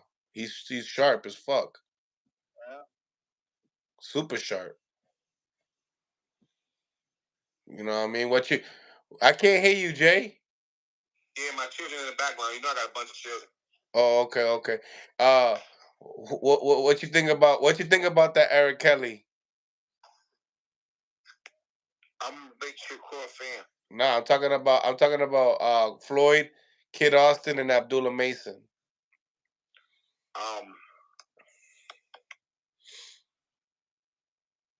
Floyd is Floyd. I like Abdullah Mason a whole lot. Out of those two, I'm gonna go with Abdullah Mason. Why? More well-rounded. More well-rounded? Yeah. Okay, and look at, you know what I mean when I say that? You see the skill and all that, but what about the defense? Okay. I like it. So you think Abdullah Mason's defense is better? And both of them got good power though. Okay. Both of them got good power. Okay. But Mason, I think, is better at hitting and not getting hit. What could Kid Austin bring to the table that could make this fight more I don't know. I think he brings a lot of awkwardness. Kid Austin, and he got a lot of speed. He got a lot of speed. He got good speed. He got power. Yeah, I think Timing. He brings a lot of unpredictability. Yeah, he's a very crafty, slick little dude, man. He's he got a lot of explosion too. Yeah, timing. What you think about that fight, Jay? Come on, man. What is wrong? The maker, one of the makers. You know who I'm gonna pick, man. I trained the little dude since he was a baby, man. Not a real baby, but since he was a little dude. So you know I'm gonna pick Abdullah, man. You know I trained that young man up until he was, an older young man. So Punch, what do you think? What do you think that Abdullah brings to the table that you believe that he could beat? Abdullah Mason. I mean, he could establish range, but I just think that I'll be right back. Kid Austin is more athletic. He brings that type of that Sean Porter element. You know what I'm saying? Okay. Like maybe Abdullah Mason could be a little bit cleaner, but Kid Austin, I think Kid Austin is gonna make it. I think Kid Austin could smother Abdullah Mason's work. I do think so. I think that he's more awkward. I think he's more unpredictable. I think he's more athletic. I think he's stronger than Abdullah Mason. I got Kid on that. You know what I'm saying? I think Kid can make it ugly. I think Kid can make it cleaner. You know what I'm saying? I just think that Kid Austin got more of unpredictability and he could switch. He could give you different type of looks. In my opinion, I got Kid on that. What do you think Kid Austin does better than when it comes to Abdullah Mason? What does Kid Austin do better? I think Kid Austin gets to his spots better than Mason. What's Jay, what up, Jay? New caller coming in. So you think that he gets to his spots better? What do you mean by that? Is he more accurate with his punching? Is what you're saying? Oh, you really want that? Yeah, in a very awkward spot. I think so. I think that like if you look at all his fights, if you look at Kid Austin fights, and his wins, he's winning different type of styles. You know what I'm saying? Yeah, he's different. He's different. But it's just Abdul Mason, that boy is a scary man. Like, they're both good. Don't get me wrong, I love both of them. But it's just after seeing Abdul Mason and watching him, he's gonna be somebody really, really scary that people are gonna duck. I can see that fight I think that fight could resemble that Earl Spence and Sean Porter fight, where it was a split decision. It was close, you know. I think it could resemble that type of fight, in my opinion. That Earl Spence versus Sean Porter. Oh damn! This shit is slip, roll. Fuck out it, catch, punch, ay bendito. Abdul is with that jab. Salute to Coach Calvin in the live. What's going on, Coach Calvin? What up, big bro? Salute, Cal. But can Kid Austin try to stop that jab? Like, Abdul got that jab, boy. Yeah. Hey, I took Abdullah and the Mason brothers to Coach Calvin's gym a long time ago. Oh yeah. I think Abdullah had to be like 12 or 13 when I took him to that gym out there in Baltimore. You got him right. You got him right. Absolutely. All praises be unto the Creator. Absolutely, Coach. We definitely did see that pressure. What you get from that experience? It was nice, man. Abdullah and the Mason brothers did they thing. He had put him in a round robin when we was in there. Robin. Calvin, remember? Calvin, my dude. You remember? He had put him in a round robin. Last time when he was out there when I brought him up there. And they did real good, man. They did amazing, man. I think it was a kid from their gym that we had to fight in the Nationals or something like that. Yeah, something like that. I don't remember. But it was amazing. Which I think about that Keyshawn and Andy Cruz in the professional level. I always felt that Keyshawn had a professional style. even in the amateurs, even though the Andy Cruz was beating him in the amateurs, I always thought that Keystone could beat him in the pros because Keystone got more of a pro style. What y'all feel about that? We got Jay. You can answer that. I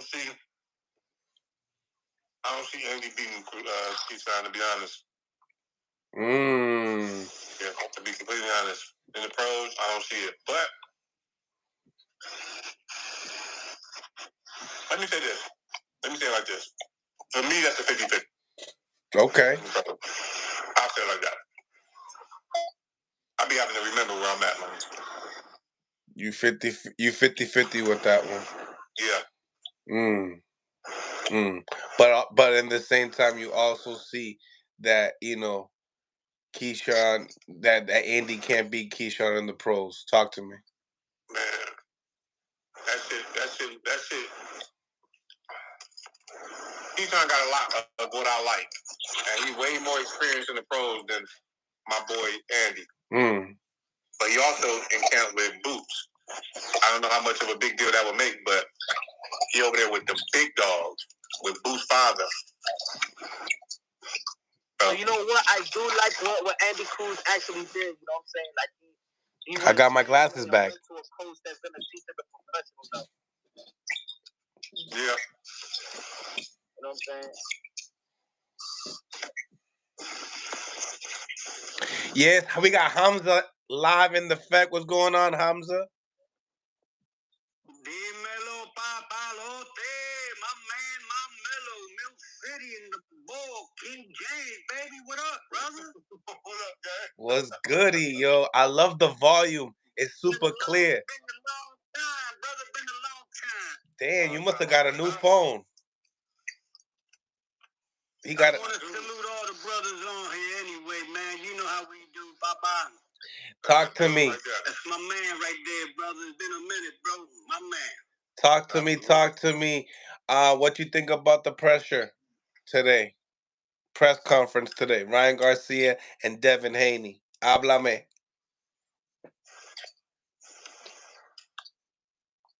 You there, Hamza?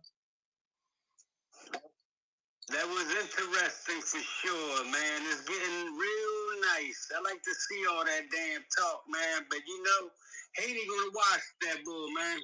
Yeah, I seen a little bit of it. Haney le va a meter la mano, pai. Fácil.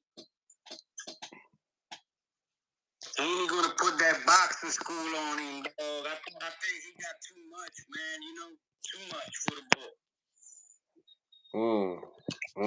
I think his overall game is you know what I mean, Ryan talking all that rah-rah, man, but you know, it's just to sell this joint in. That's about it. After this fight, he ain't gonna be no more. Yeah, but he's confident though because he's beat him before in the amateurs. They know each other. So I can understand Ryan. I can understand Ryan's confident. And we on a whole different platform. Amateurs is amateurs, 3-3 is all good. Let's get it. The same shit. For them, eso es amateo, papi, amateo. Ya, eso es historia. Eso es historia, papá. We on another level of this game right now. If they didn't know each other, if they don't have, they got too much history, man. They spar, they fought. It's a different type. It's a different type of history that they both got. Hey, he said it's all history. I heard that. Yeah, I think Haney beat him the last time on that through. Yo, Ryan gave him his last 8 Yeah, they got history. It's all good. You know, it's interesting. Yo, but the pro. Dale, perdón. His last 8 count, yeah.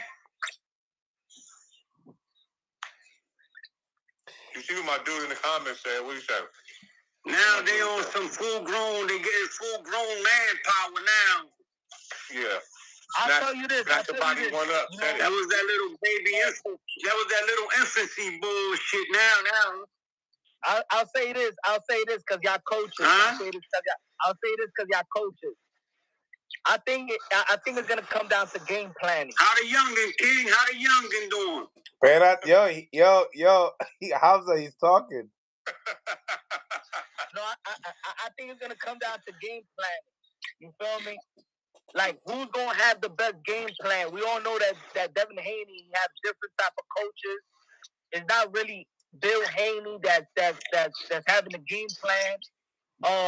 Derrick James, we've seen that Garcia go out of his way with the game plan that is not Derrick James. I do think it's gonna come down to game plan in the corner. What type of game plan Devin Haney's gonna have? What type of game plan Ryan's gonna have? Who's gonna execute the game plan?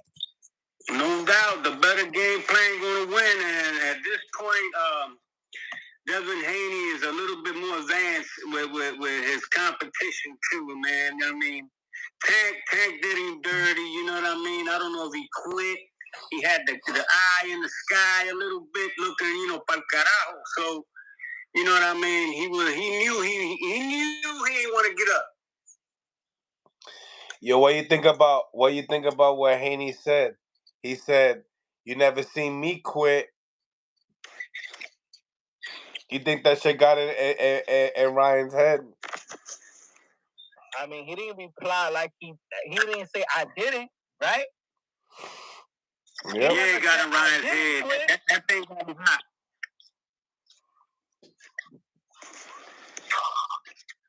And then he like that irks him a little bit. He like, yo, man, these people got me like, damn, I quit. I'm a cur.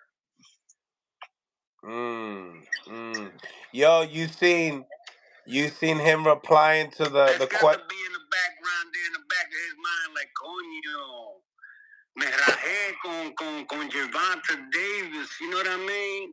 But maybe the confidence is that he knows that Devin Haney don't got that type of power to hurt him. So he's very confident. I think that Ryan Garcia is going to take the type of risk. He's comfortable taking the risk versus Devin Haney because he probably feel like he got no power to hurt me.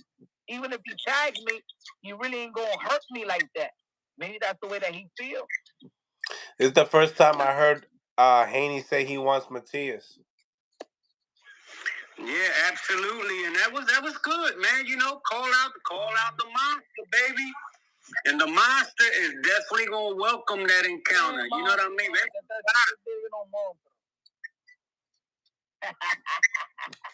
Huh? Ain't no monster, man. Who's the brand? El monstruo está preparado, papá. Si no está preparado para morir, el monstruo está preparado para morir, nigga, morir en la raya. Eso se llama morir en la raya. Tráemelos todos, que me los voy a comer vivo, papi. Diablo. He's one-dimensional. Le voy a demostrar lo que es un gallo de verdad, de cría, de casta. And every skillful fighter. This ain't no fluke. The nigga's a real killer. Yo, look. Every skillful fighter loves Super Matias right now. The Dios, the Haneys, the every skillful fighter is looking at Matias like that's food. Like, hey, bro. Hell no. Hell no. Bro, listen. Yo. Yo. You bugging out. Papi, you know what? No. He just got Hamza started. Yo, vamos a demostrar eso. Si es Elvis que viene, vamos a demostrar si soy comida. Nah, I talked to Elvis's peoples. Nothing is they not talking about nothing. Bro, listen. Elvis gonna find out lo que es un mofumbo bien encojonado, papi. Bro, Tio won't stand a chance against him, bro. Ooh. Tio won't stand a chance against the Braille. Ooh. That's like the world. That's like buffet. Hey, yo, that's like buffet. That's like going to a buffet meal. Oh, my God. Oh, my goodness. Bro, yeah. Oh, they my. throwing that little picture out there. They trying to pick a little picture here and there. Hey. Hey, you ain't started drinking yet, so I'm gonna. Papa, when Taylor made for Tio. Yo, y eso es lo que la gente quiere ver, papi. Ven para acá. You a puncher? Mira, eso es. Ven para acá. Ven para acá. Mira, look, that robot. He's the you that robot. You remember how he was talking about George Foreman? We're gonna show you. We're gonna show you where Brooklyn is. Where Brooklyn at, Papa? We're gonna show you where Brooklyn really at, nigga. Brooklyn, Papa, se va con los panchos. ¿Tú no entiendes? He never came to Brooklyn. Bro. Papa, Tio is from Brooklyn, right? Ain't he one of them Brooklyn ball cats? Nah, man. Hey, bro. Nah, I ain't representing Brooklyn with him now. Tio don't stand a chance, bro. He gassed too easy in the against a person that put a little pressure on him.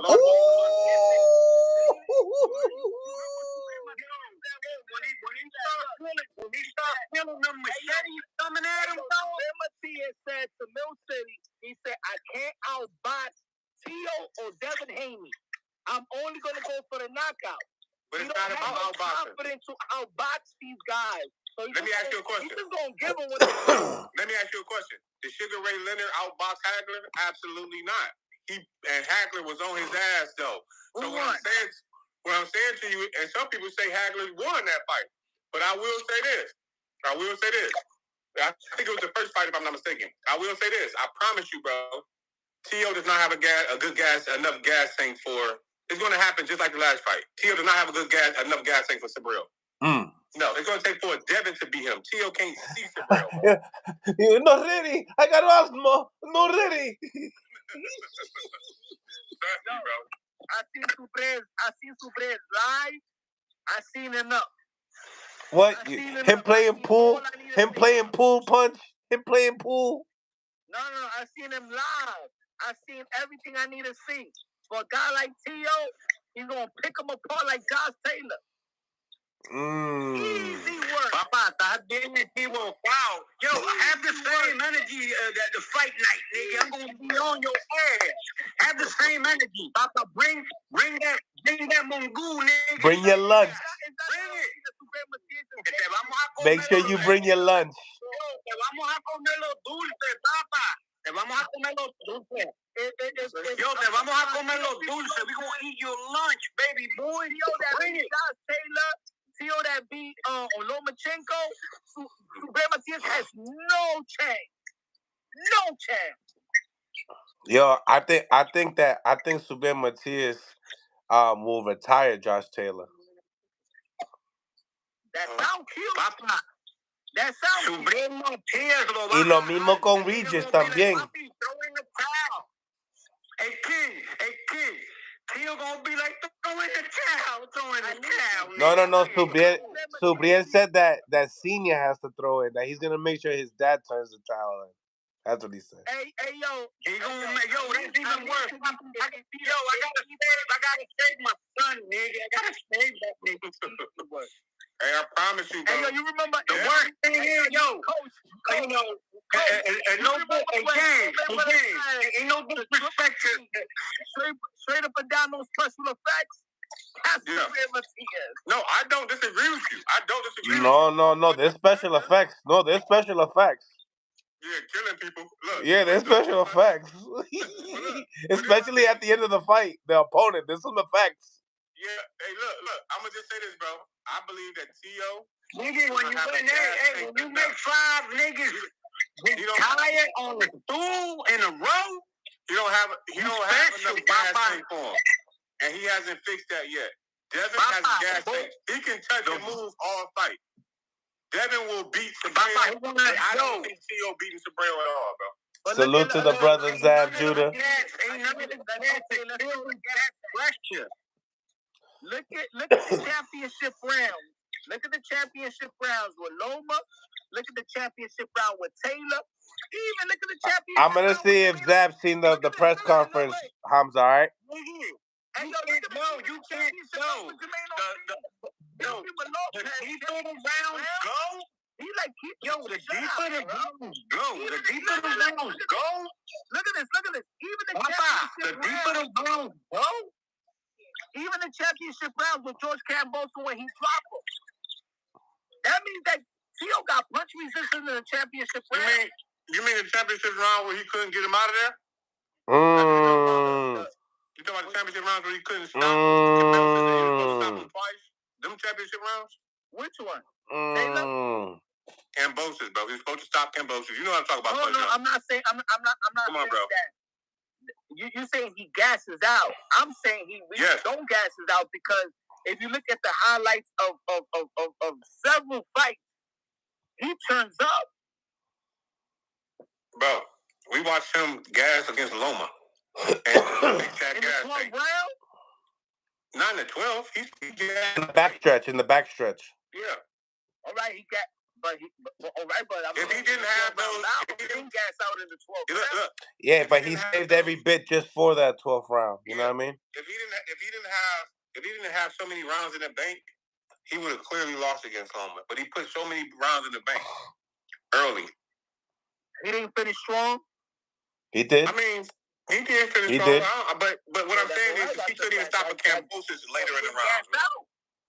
You don't gas out like Arnold Barbosa. Arnold Barbosa gas out. No, we're not going to move the goalpost, bro. What I'm saying to you is we're not going to change it up. Let's stick to what we're talking about. Teofimo is not prepared to go 12 rounds with a type of Subriel Matias. It's just not possible. It won't happen. But we're used to seeing Teofimo Lopez with elite. Subriel Matias haven't even fought a gatekeeper. Stop it. He hasn't even fought a gatekeeper. Wait, Subriel? Hold on. Hey, what was that last Russian? He not Russian, but I'm gonna just say Russian. That last Russian was a killer. Everybody forgot about that win already, Jay. You heard? Everybody forgot about that win already, bro. It's sad. What's his name? Hey, yo, what's his name? Hey, dog, for real, come on now. Listen, Subriel will smoke to your boots, bro. Bad, bro. Yeah, all right. I'll give you something punch. All right, ready? How many fighters do you know? Right? That have retired people on the stool the way Subriel has done. Was that like 7 of them? Not Tio. No. And I like Tio. Tell the truth. I like him. Job. Subriel has done a wonderful job versus D-class fighters. You put them in front of him, and you put these D-class fighters in front of Subriel, wipe them out. I want to see Subriel Matias with at least a B-class fighter. Yeah. Hey, bro, can I see this? Can I say this? Give me the napkin, mama.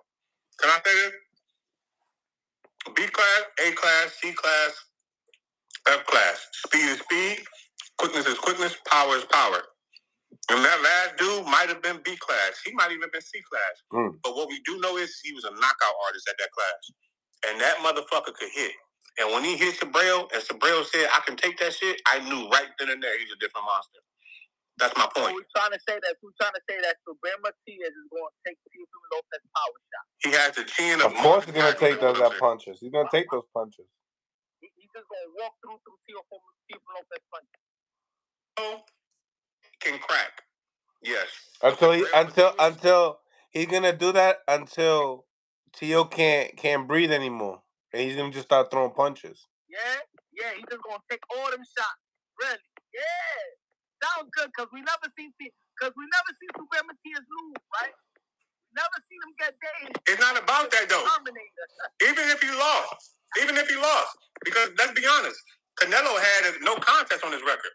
Boots got a no contest on his record, but we still think highly of them. Well, right? Boots. So it don't mean nothing about a loss. He hit a illegal shot.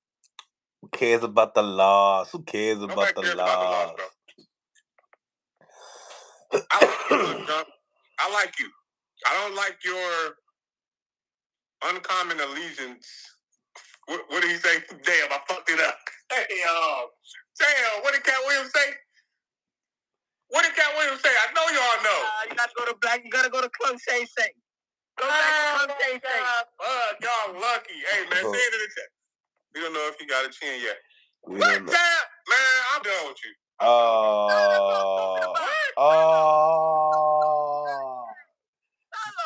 Zab going crazy. Zab is different Zab going crazy. Yo, but we can act. Yo, punches hype, but he forgets that Zab got Subir knocking out Tio though. It's all right. You know what it is? You know what it is? It's momentum.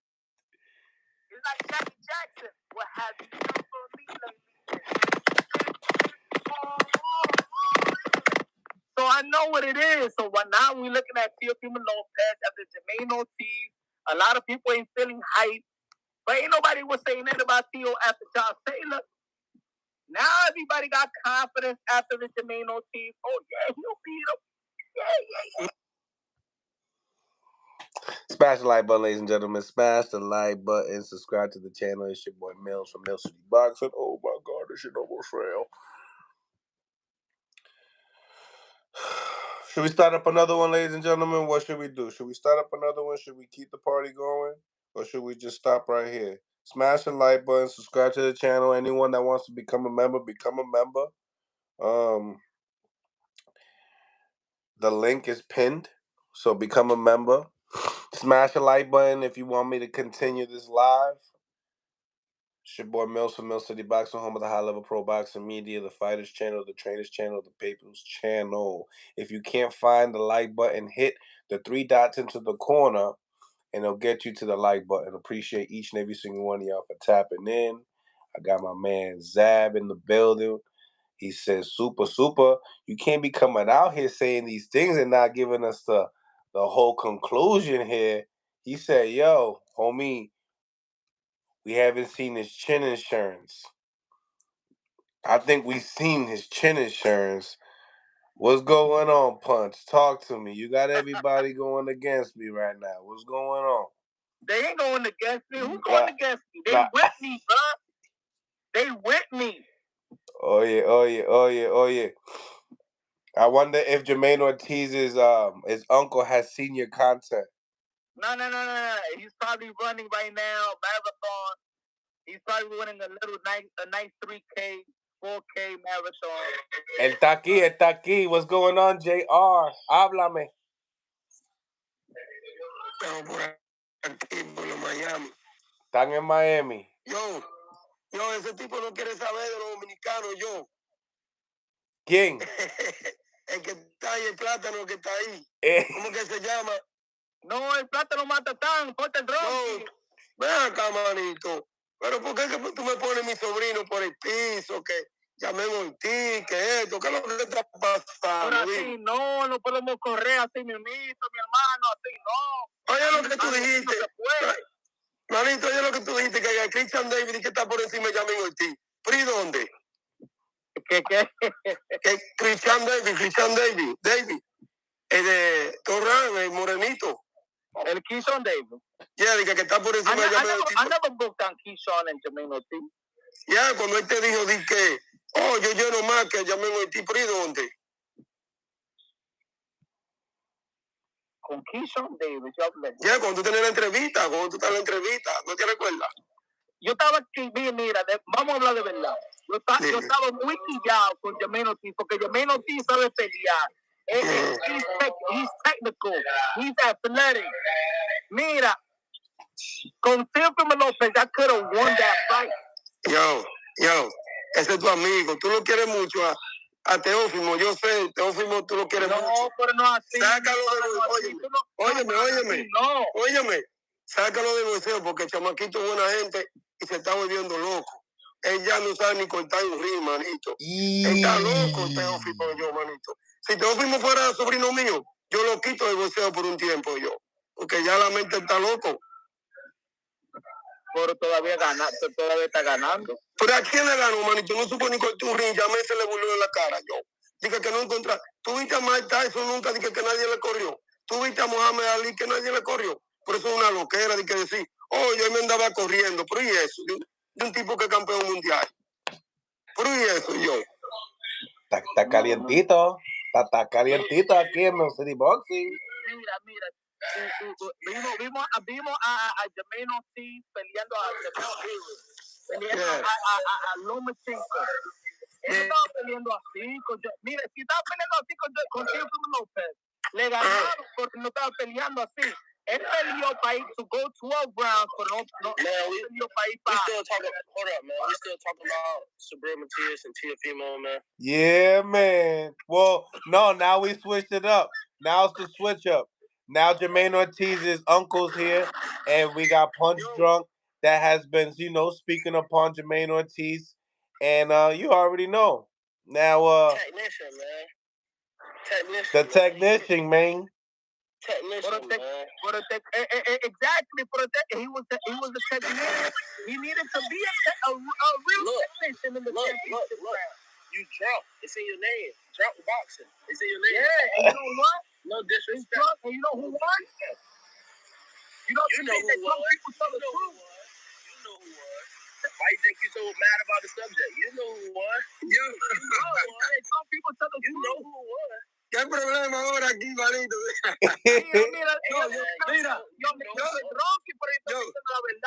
Ay, no, yo sé que tú, yo no sé, amas a Teófimo López, tú eres loco con Teófimo López. Tú eres el tipo de Teófimo López, eso todo el mundo lo sabe. El programa tuyo dice Teófimo López. Para ti no hay nadie si no es Teófimo. Yo tengo nada en contra de eso. Ve, a ver, así usted está hablando. Pero vamos a hablar de verdad, vamos a hablar de boxeo. Yo, tú sabes que Teófimo no ganó a nosotros, yo, Yamel le peleó, óyeme, dime, yo, dice, estoy hablando mentira. Pues, ok, déjame decirte algo. Yo, para decirte algo, una vergüenza para Teófimo, que Yamel es derecho y le peleó a la zurda, a la zurda, sí, mira, con la zurda, y le ganamos, le ganamos. Crawford, pregúntale a Crawford, Y todavía perdió, mi hermano. Smash the like button. No perdió, manito. Tú sabes que no. ¿Cómo? Teófimo, No. Mira, Mira, yo le dije a Teófimo. Yo le dije a Teófimo, no, Bavaro, eso, sabes que tiene todos los millones con Teófimo. Yo le dije a Teófimo, dame la revancha, me dijo el papá. Ni loco peleamos con Yamén. ¿Qué mío es? Ven, mátalo para atrás, ven, mátalo. No quieren pelear con nosotros. Quédate corriendo. Si un tigre me da a mí en el bloque, él no va a correr porque yo lo voy a agarrar, lo voy a matar. Que no me corra. He was in the Boston Marathon. Teófimo, que no, da vergüenza que no sabe cortar un ring de que tirándole al aire así, loco. Al aire. He was playing hot piece of butter. No, Yamén entraba, lo llamó 2 veces, Yamén fue, le metió una combinación y se le fue. No puedo agarrarlo más. Dime. Pero yo te quiero, manito. Yo te quiero, pero no le tiré hacia Yamén. Mira, en the championship, mira, dame 2 rounds. 2 rounds. Echale un poquito, tú sabes, una reta, tú sabes, a little uppercut, a little bit in the middle of the rounds and stuff like that. Teófimo estaba desesperado, atravesó la correa para darnos a nosotros. Y lloró. ¿Y por qué llora? ¿Pero por qué llora? ¿Por qué llora si ganó? ¿Por qué llora, manito? He didn't want to play cops and robbers. No.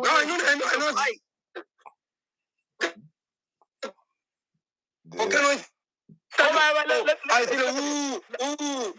Look at this. People are gonna say, yo, you gotta be real, and Teofimo Lopez need to learn how to cut the ring on. What does Jermaine Ortiz need to do to close the show? Porque recuérdate, ya me tenía la pelea ganada. Tenía 9-3 ganada la pelea, lo tenía. But look, we're gonna lose con Lomachenko and Jermaine Ortiz. Mira, y no estaba conmigo. ¿Cómo? Off the gas. ¿Cómo? Con Lomachenko, and then in the championship round, look, in the championship round, he lost to Lomachenko. In the championship round, the judge had it for Teofimo Lopez. What does he do in the championship round to win the fight?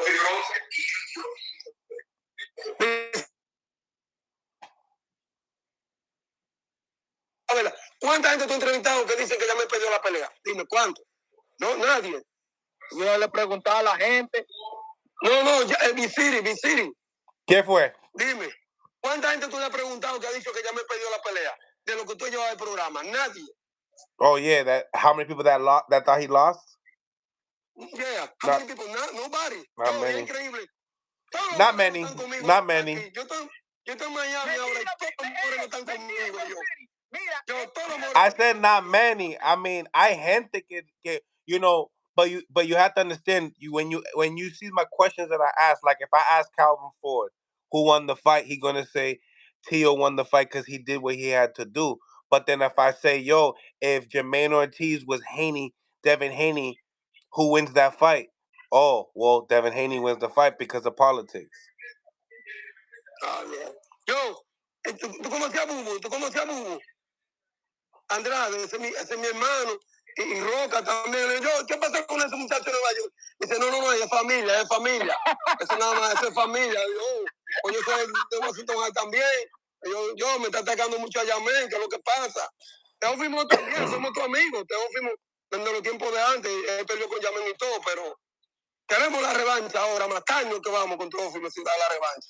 Pero no la van a dar. You know? Ya, pero tú sabes, mi hermano, Jermaine Ortiz después de pelear. Ese es mejor ahí. Nadie quiere pelear con él. Va a ganar un campeonato, mi hermano. Mira, te voy a decir algo. Teófimo, a propósito, le dio un cabezazo también. Que nadie, yo no busco excusa ni nada. Pero que nos dé la revancha para ver, a ver si vamos a correr. Ya sabemos cómo ganarle fácil. Sí, pero ellos no quieren. Porque yo sé que Jermaine Ortiz. Torán dijo que no. Ese tigre es bueno. Torán dijo que no. Hasta yo estaba diciendo, mira, diablo poder. ¿Y qué está pasando con Jermaine?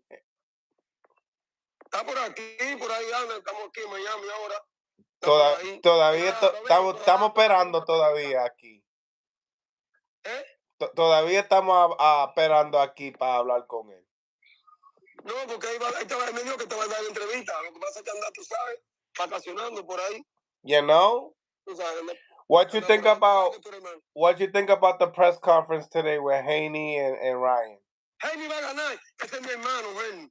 Ese va a ganar. Yo le voy a dar pena al loquito ese de Garcia. Yo le voy a dar una escuelita, lo vaya para la escuelita. Garcia no es boxeador, manito. Yo, Zab, he goes and says, I'm gonna go with my brother Haney. He gonna take him to school. Yeah, what is that Devin Haney, at this moment, he has great momentum. He has great opponents.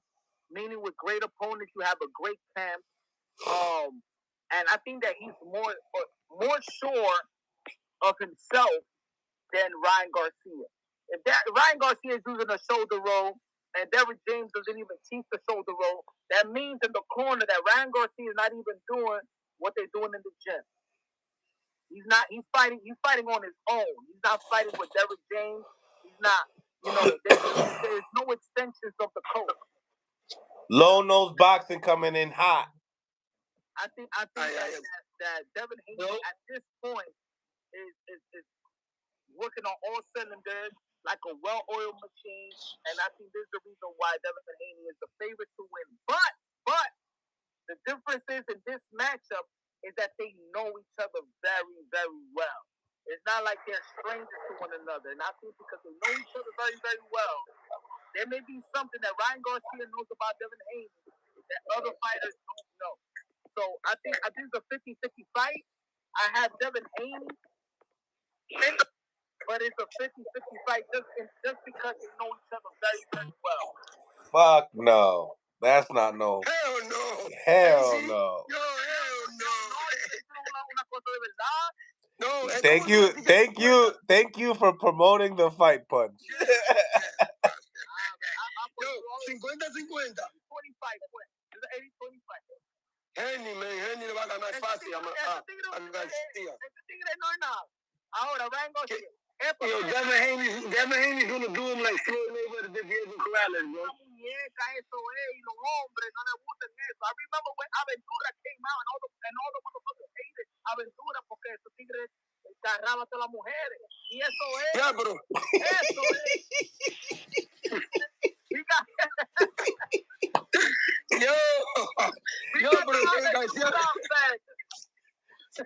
Pero Garcia. Garcia. Garcia, tú This sabes. nigga brought Aventura to the fucking page. Can you believe this shit? Yeah, oh my God, yo trajo Aventura, bachata, todo eso. Yo. No, listen. Yo, tú eres dominicano, tú sabes, when Aventura came out, all the motherfuckers be like, mira estos tigres, I know. pretty boys. Yeah, pero yo estaba en entrenamiento. Oye, yo estaba en los campamentos de Haney. Eso es serio. Yo estaba en los campamentos y le bajaba boxeadores para que aguanten y todo. Eso es bien. Haney es demasiado, te lo digo. Henry le va a dar una escuelita a Garcia, te lo digo. Henry le va a ganar. Fácil. Tú verás. Jermaine Ortiz's uncle says that, you know, he's been in Devin Haney's camps and the kid is a monster. You know, he really knows his stuff and he's going to take Ryan Garcia to school. I agree. Yes, I agree. Devin Haney is going to put a performance like Pretty Boy Floyd Mayweather against Diego Corrales. Because this guy, Ryan Garcia, is going to get knocked down like 4 times in that fight. He might quit. He's going to come forward. He doesn't fight tall. He's going to walk into punches. He got bad fundamentals. Devin Haney is one of the most consistent fighters in boxing today. Devin Haney's power has gotten better. Ryan Garcia gets knocked down. I got Devin Haney beating him up bad. He's going to outbox him. He's going to stick that jab to the stomach. He's going to take away that left hook because that's what he got. And I got Devin Haney stopping him late, or he's probably going to whitewash him. He might probably lose 2 rounds. Ryan might get a little aggressive. Well, you know what? Join the push-up team with Zab Judah then, all right? Is that an illusion, punch? Devin Haney is very skilled, though. Devin Haney got better defense than Tank Davis. We're not talking about Tank Davis here. This is Devin Haney. Devin Haney's going to outclass him, outbox him. You know what I'm saying? Don't talk to me about early Ryan Garcia. Don't talk to me about stopping Ryan Garcia. Don't talk to me about knocking out Ryan Garcia. Stop that. This ain't Tank Davis. This is It's possible. Haney. He might quit. He might quit. Stop him in the 5th round. He might quit. He might quit, bro. For how long? No, he might quit. Mira, oye, he might quit, bro. He might quit. He's gonna quit out of frustration. He might get. I'm not saying he's gonna knock him out with a 10 count. He might drop him about 4 times in the fight. And he's gonna be so frustrated. He's gonna quit, bro. You know what the fucked up? You know what the real messed up part is? Making somebody quit. You never identify that. Ooh. But he's fighting a guy that already quit before. He's fighting a guy that already showed mental weakness. And I know what Devin Haney can do. I've seen what he can do. And Devin Haney... You know what Devin Haney could do? Tell me when he stopped somebody. Go ahead. He stopped that dude that knocked out Jorge Linares, the Russian dude. He knocked him out cold. What dude is that? Abdullah, for something like that his name is. I forgot what his name is. Saul Abdullah? Whatever his name is, Styles may fight, bro. Just because he couldn't knock out a C-level fighter, bro, doesn't mean he can't knock out a high-level fighter. I'm all for Devin Haney beating Ryan Garcia. But when you talk about an element that Devin Haney is not even about that, he's not about that life. He's not about stopping dudes. Even Ryan might stop him. You should have stopped eating cocaine. He's not about that life. Yeah, but Ryan is not as bold as he is. Ryan Garcia. Ryan might quit, though. Ryan might quit. What do you mean Ryan's going to quit? About that life. He might quit. Out of frustration. Ryan never quit in his life. Davis, bro. He quit against Tank Davis. What are you talking about? That's a preposterous statement. Do you know what a liver shot would do to you? He got up after the 10 count. That wasn't the same as the Oscar knockdown. You know what a liver shot would do to you? Yeah, it could hurt you. So he went down. It'll stop you. It's equivalent to a knockout. They're saying Low versus Lorenzo. Hey, the next one.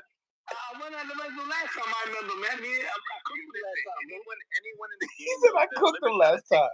Just like a knockout. He didn't quit. He had no ability to continue. Bro, he got up. Right after the referee he got up. That wasn't the same as the Oscar knockdown when he was just down. He was gone. He couldn't get up. He was able to get up. He got discouraged. What sensation the gentleman was feeling. I'll tell you this much. When you take a real liver shot, bro, I'm telling you, it paralyzes the body. Zab says, give him my beat. After after the 10th round, he wasn't paralyzed no more because he seen Tank coming at him. He knew he was going to be. The pain eventually subsides. We're going to the 12th round with Devin Haney. 12 rounds. No hurt. He's going all 12 rounds with Devin. There ain't no bloody nose. Ain't no cookies. When it comes to Devin Haney, we go in 12. He's going all 12. Yo, Zab wants to bet. Zab wants to bet. Push up. I got Devin Haney for some reason. I got Devin. I'm not even a Devin fan, but I got Devin Haney making this guy quit out of frustration. He's probably going to drop him about 3 times. He's not going to be able to hit him every time. Every time Devin Haney hit him with that right hand, he's going to roll right underneath that left hook. Damn. Every single time. He's going to take his weapon away, man. Zab said 100 push-ups on live. Put your bet up. When Devin Haney became Let's do it. When he became 100 push-ups on live. He became against Devontae Davis. And it's gonna happen again. It's gonna happen against Devin Haney as well. Hey, Neil, I know you having fun today with this live. Comparing with Devontae Davis. That one right there got you looking real soft. Okay, but here's the deal, folks. He's already quit before. Nah. He quit last time because he didn't want to get knocked out. This time he might quit. Listen, I never heard anybody talk over so many people in the same time. It's hard to enter. It's hard to get a word off. Yeah. Let's move one at a time. Let's say no more. All right, I'm gonna just say this really quick. How can somebody cook somebody? All right, wait. I'm just gonna say this. This is what I'm gonna say, and I'll let you guys go at it. How can Ryan be a person that's gonna quit if he runs to the smoke? So far, he's on his resume. It's starting to look like one of the best resumes in boxing because he's challenging everybody and he's not ducking anything. Victor Ortiz used to run to the smoke too, and he quit a few times. Victor Ortiz ran to the smoke. I'm not saying running. It's still more admirable. He's still more admirable than Tank. Yeah, you can run to the smoke, but you can still die from the smoke. Yeah, but at least he stepped in there and his legacy. But there ain't no other smoke. There ain't no other. That's hookah smoke. Yeah, everything is hookah smoke. He is. La hookah. He don't got that thick smoke that you call for. Listen, I'm not a gambler, right? So I wouldn't bet on that. I wouldn't be surprised if that happens. But either way, I got that. Why are you predicting that then? No, I'm saying I could see that happening. But if you want a real prediction from me, honestly, I would say Devin Haney's gonna outclass him. He's probably gonna knock him down, not out. I can see that. I can see a knockdown. Devin put anybody on their pockets. Regis Progress his last fight. He did touch Regis. And he buckled him a couple of times too, which means that his added weight. Now that he's more comfortable, added power. Like my man said, he said it's Devin the Vape Haney. You feel me? That's what he called it. Devin the Vape Haney. You bring up. You could bring up Regis Progress, him knocking down Regis Progress. What does Devin Haney do? Devin Haney will land a right hand, knock you down, and he'll pull back. He doesn't have that killer instinct when he want to finish you off. He will knock you down with a right hand and be like, oh shit, like it was a mistake. Either way, I got Devin Haney. Either way, I got Devin Haney. I got Devin Haney whitewashing him at the end of the day. I got Devin Haney whitewashing him. This is gonna be an easy fight. This is an A plus. Devin Haney's an A. I can't say A plus because he doesn't have the power. Devin Haney's an A level fighter, and Ryan Garcia is a B minus fighter. Yeah, let's be real. Yo, let's be real. Let's all say the truth out here. What's the truth? Ryan Garcia is a pretty boy, and in boxing, you never give a pretty boy that benefit of the doubt. I wish there was That's not true. Let me finish. Ryan Garcia, whether he lost to Gervonta Tank Davis, if you look at his strike record and you look at the way that he fights, Ryan Garcia is a dog. Ryan Garcia goes for the kill. Let's stop playing around because he's a pretty boy. Stop acting like he's some pretty-ass boy that he's from Instagram and TikTok. Motherfucker, Ryan Garcia goes for the motherfucking kill. He got speed and he got power. Stop trying to play Ryan Garcia because he looked like Romeo Santos from Aventura. That's what it is. It got nothing to do with it. No, that has everything to do with it. Because ain't no Ryan Garcia fight you saw that he's a softy. No Ryan Garcia fight you saw that Ryan Garcia is some softy ass motherfucker. Now with Oscar, now with Duarte, now with Fontura, now with he got knocked down by Campbell. Ryan Garcia ain't no soft motherfucker. Stop this plain shit. My man is the Ryan. He's gonna knock him out. It's going to TKO him. It's gonna make him quit. Let's Stop go. Playing. Stop it. He Stop ran it. that shit with his chest. I know he got still the got all classy. motherfucker's girl. Stop. Damn, punch. Zap Judah wants to bet 500 push-ups live. Let's be real. Hey, tell Zap to buy a bed. But ain't nothing pretty about his style. Ain't nothing pretty about his style. Motherfucker got a killer instinct. Let's be real, bro. Okay, so let me change the topic. You mind if I do right quick, Mil? What are you trying to change the topic to? I really want to get on that Frank and that Tank. Oh my goodness gracious. Okay.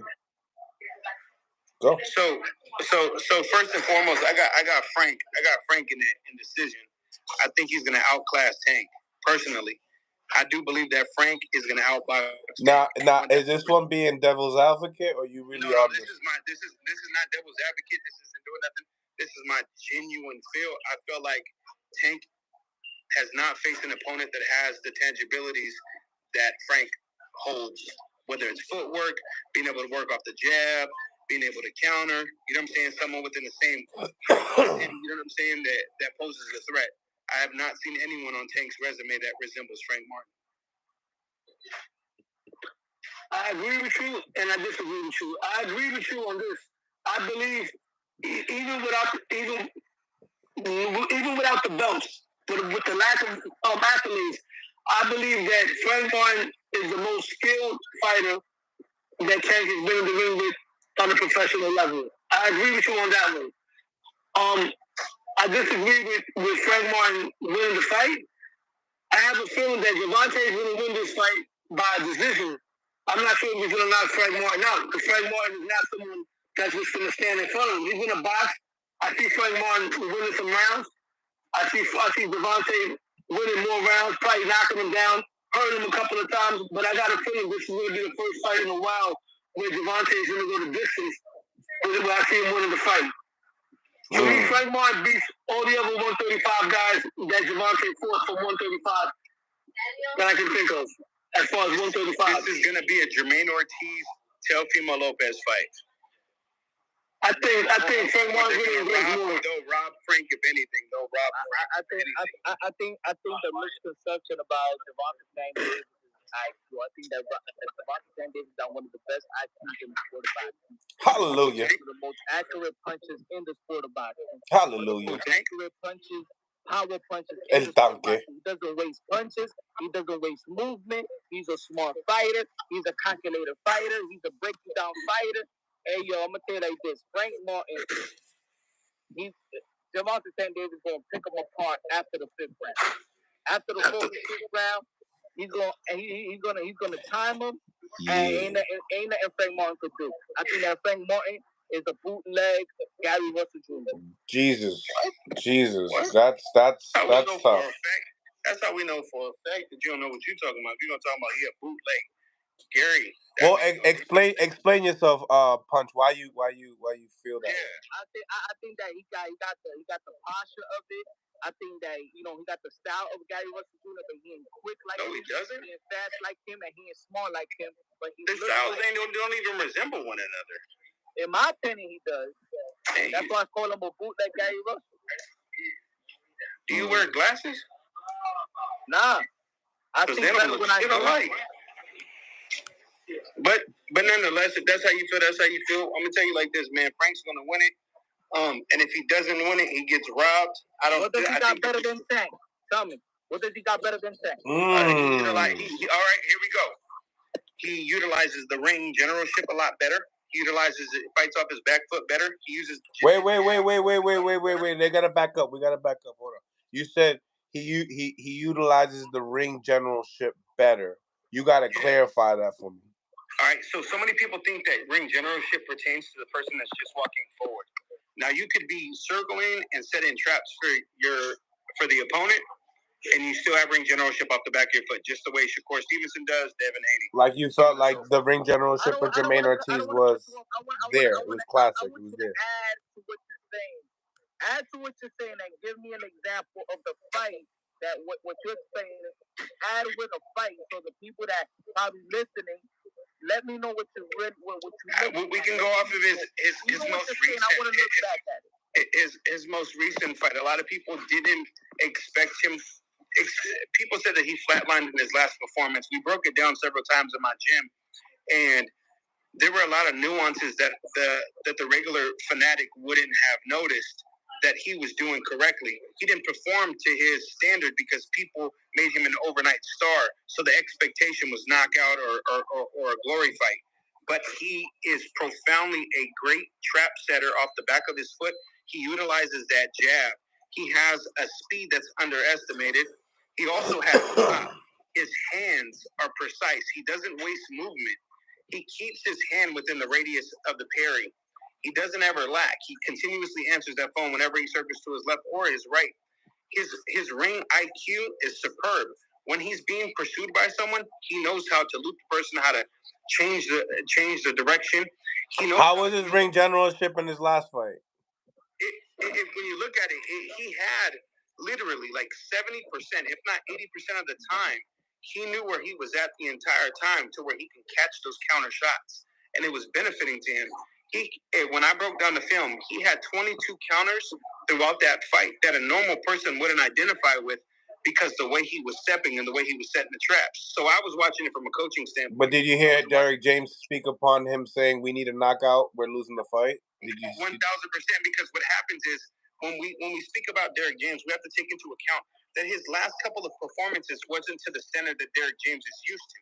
And so now his expectation as a coach was so much higher. So he wanted to have a great performance with Frank Martin to set the stage that he was still coach of the year. So he felt pressure by the fans. He felt pressure by the critics. He felt pressure by the promotional companies to continue to stay a relevant coach and produce a product. So he felt the pressure from everyone else, and he wanted Frank Martin to be able to set that story correct for his own career. So Frank Martin was going in there doing what he was doing. We never looked at Frank Martin as a knockout artist. So for Derek James to ask him of that, you could tell that Derek James felt the career pressure from the critics, people like Mill, people like myself, or any viewer, because everyone's like, damn, you just got Earl's ass beat. You know what I'm saying? Now you have people leaving your stable. You know what I'm saying? So there was pressure on his, and that's the reason why I think he was speaking like that. I can't hear you, Punch. I know what you're saying about about his attributes, but I actually asked you, what's he better? What does he have better than Gervonta Tank? Okay, and I'm telling you right now, he fights better off the back foot. He has a better jab. Okay, he has better defensive hands. All right, he doesn't have to sit there and walk. You're asking me to show the. All right, go ahead, man. I mean, Gervonta Tank Davis showed us that he's good off the back foot versus Pitbull Cruz, versus the back of the foot versus Ryan Garcia. He was ducking every left hook. He was seeing that shit like it was slow motion, all his left hooks, and countering his left hook. He did a great off the back foot versus Mario Barrios. We know at the highest level as well that Gervonta Tank Davis is great off the back foot. And good when he's pursuing you, and good on the inside. You know what I'm saying? What you think? What you think? What Zap says right here? Tank hits him. He's going to be falling with that phone in his hands. Yeah, and that's another thing too. I think that Tank hasn't. I don't think that Tank has faced an opponent like Frank that is methodical thinking and that can hit him with the right punch. I think that there is also a time and a place where Tank's game plan eventually folds. We haven't seen him have to utilize more things out of his bag. The reason being is because Tank hasn't needed to expose that ability, and I think that Tank is going to make the adjustments on the fly in the ring. But I think that Frank will be up too much on the rounds within the fight that he's going to end up losing it, and it's going to be Tank's first loss. You know what it is? I think when it comes to a guy that's gonna face a Tank Davis, right? Sometimes people will have a tune-up. People will have certain fights, not a tune-up, but at least certain fights that could build up to a Gervonta Tank Davis. Even a Michel Rivera doesn't build up to stylistically be prepared for Gervonta Tank Davis. You know what I'm saying? It's almost like Devin Haney. Devin Haney, for example. Devin Haney fought Vasily Lomachenko, who was a southpaw. He fought Jojo Diaz, who was a southpaw. If you would go to a Gervonta Tank Davis, Devin Haney will be more prepared to fight a Gervonta Tank Davis because he's fought good enough Olympian southpaws will eventually prepare him to go fight a Gervonta Tank Davis. I do not think at this stage Frank Martin has prepared himself for a dangerous fighter, a smart fighter, a southpaw fighter like Gervonta Tank Davis. Okay, Ken. Then now I have a counter to that, and I'm not trying to like take over the thing, but let's just say this: have and have not Tank and Frank sparred before. Is Low still there? Yeah, I'm here. All right. Yeah, he just knows when I'm speaking. You know what I'm saying? That he don't want to lose. Nah, he's being respectful. He's being respectful. I know. Yeah, I don't talk over people. Yeah, you know that's my guy. I'm just busting you. Nah, no. But remember when Tank and Frank Martin sparred? Yeah. And yes, sparring and fighting are two different things. But one thing that sparring does equate to is it's a confidence builder. And what it does is it allows you to have confidence knowing that, all right, cool, I've tasted the person's fight. I know what I'm in for. You know what I'm saying? Yes, it was a while ago. But according to the viewers and the spectators that were there, said that Frank got the best of him. I can't hear you. Well, depending on the sparring, right?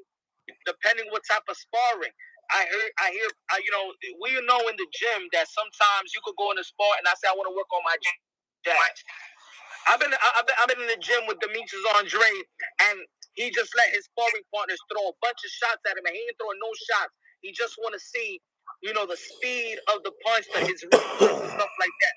So when we talk about sparring, we don't really know what type of sparring it is. Is it that we're just working with one another, or am I just throwing jabs, or we're working on the inside, or it's just full blown like on some doghouse rules Mayweather shit? That's why I never really emphasize whatever sparring story. No. I'm not saying that the sparring solidifies that he's going to become triumphant. I said that the sparring is going to give Frank confidence to get in the ring with him and not be afraid of his power or feel like, you know what, I'm intimidated by who's in front of me. And that's what Tank brings a lot of times. He brings that Mike Tyson-esque intimidation that once you face him and you're in the ring, you know who he is. And I think that Frank doesn't have to worry about that. You know what I'm saying? And to top-notch boxing or something like that, whoever this person was, they said that Tank said that Ryan Garcia was slow. See, the speed in boxing doesn't equate to how fast the punch is coming. I think a person like Frank holds more speed when it comes to the boxing IQ than Ryan because he has better timing than Ryan. I got a question now, a little bit on topic now. Now it's my turn. Let's think realistically now, right? We're not going to do fantasy matchups. We're going to do realistically. What do you really believe could be next for Teofimo Lopez? Because I know there's a lot of people right now, they're doing the same thing they did after the Canelo fight. They're not talking about him. I'm hearing people talking about Devin versus Tank versus Shakur. People talking about Shakur again. People going back to not talking about Teo again. What do you think is next for Teofimo Lopez? Next, what fight do you think he should get? Realistically, based on where he's at, based on his promotional company, what you think? Bro, I was in the press conference. They asked Ryan Garcia, who's next after Devin Haney. The first name that popped out of his mouth was Teofimo Lopez. They asked Devin Haney the same thing. Y'all can watch it on YouTube. Who you want next? The first name that popped out of Devin Haney's mouth was Teofimo Lopez. People are still talking about Teofimo Lopez. These fighters know Teofimo Lopez like they know each other. They grew up with each other in the amateurs. They know they know their best. They know, like Devin Haney knows Ryan Garcia's best, vice versa. Just like Teofimo Lopez knows each other's best, like that Shakur Stevenson knows. I think that Teofimo Lopez, he should pursue a guy like Gervonta Tank Davis, should pursue a Subriel Matias, should pursue a Gary Antoine Russell. I'm talking about next. I'm talking about next. I'm talking about was the next available opposition. You know what I'm saying? Right. If you could go. I got something for you. Think about this. I got something for you right quick. I don't want to cut you off. Just think about this. I think that because of his mental state and where he's at, I think that coming off of that controversial win, I think one or two things needs to happen since he wants to fight back in his country. He needs to start thinking down the avenues of people that he has a potential win against that are willing to go to his country. Because Regis is going to want to still be in the spotlight, so Regis will go to his country. I think Matias will go to his country, and I also do think that there's a potential Lomachenko rematch in his country. I don't want Lomachenko rematch, but the thing about it, is still a February. You asked what I thought it was. Yeah, but I'm talking about what's realistic. That is realistic. Regis is realistic. Matias is realistic, and so is Loma. Regis is on it's not about the promotion. He's coming off of a bad loss. Yeah, that's why he would want to be back in the spotlight and a shot at the belts. But knowing Tio's not going to want to fight somebody. Tio's not going to want to fight somebody coming off of a loss like that, based on the type of fighter that Tio is, based on the fact that he likes to challenge himself. I don't think he would take a legal fight. Do you hear what I'm saying? Jermaine Ortiz coming off. Hold on, Jermaine Ortiz was coming off of a moral victory where he did look good at the end of the day. He wasn't demoralized. Regis progressed without class. And plus, you know Tio more than all of us here. You know him personally. You know Tio didn't even really want to fight Ryan. So he looked at Ryan like he was nobody to him. I know that Tio got knocked out. My heart is not going to try to pick up a person where it's going to be controversial again. He's going to go on ahead and try to pick someone that can fight in this country, and he has the favorable win because of his mental state. I don't think he's ready to take on a big task like that. I tell you like this, me knowing Tio, the best Tio is when he's drained in mental state. Let me tell you that when he's draining that, when people think that he's going through a bunch of mental shit, that's when he's really at his best.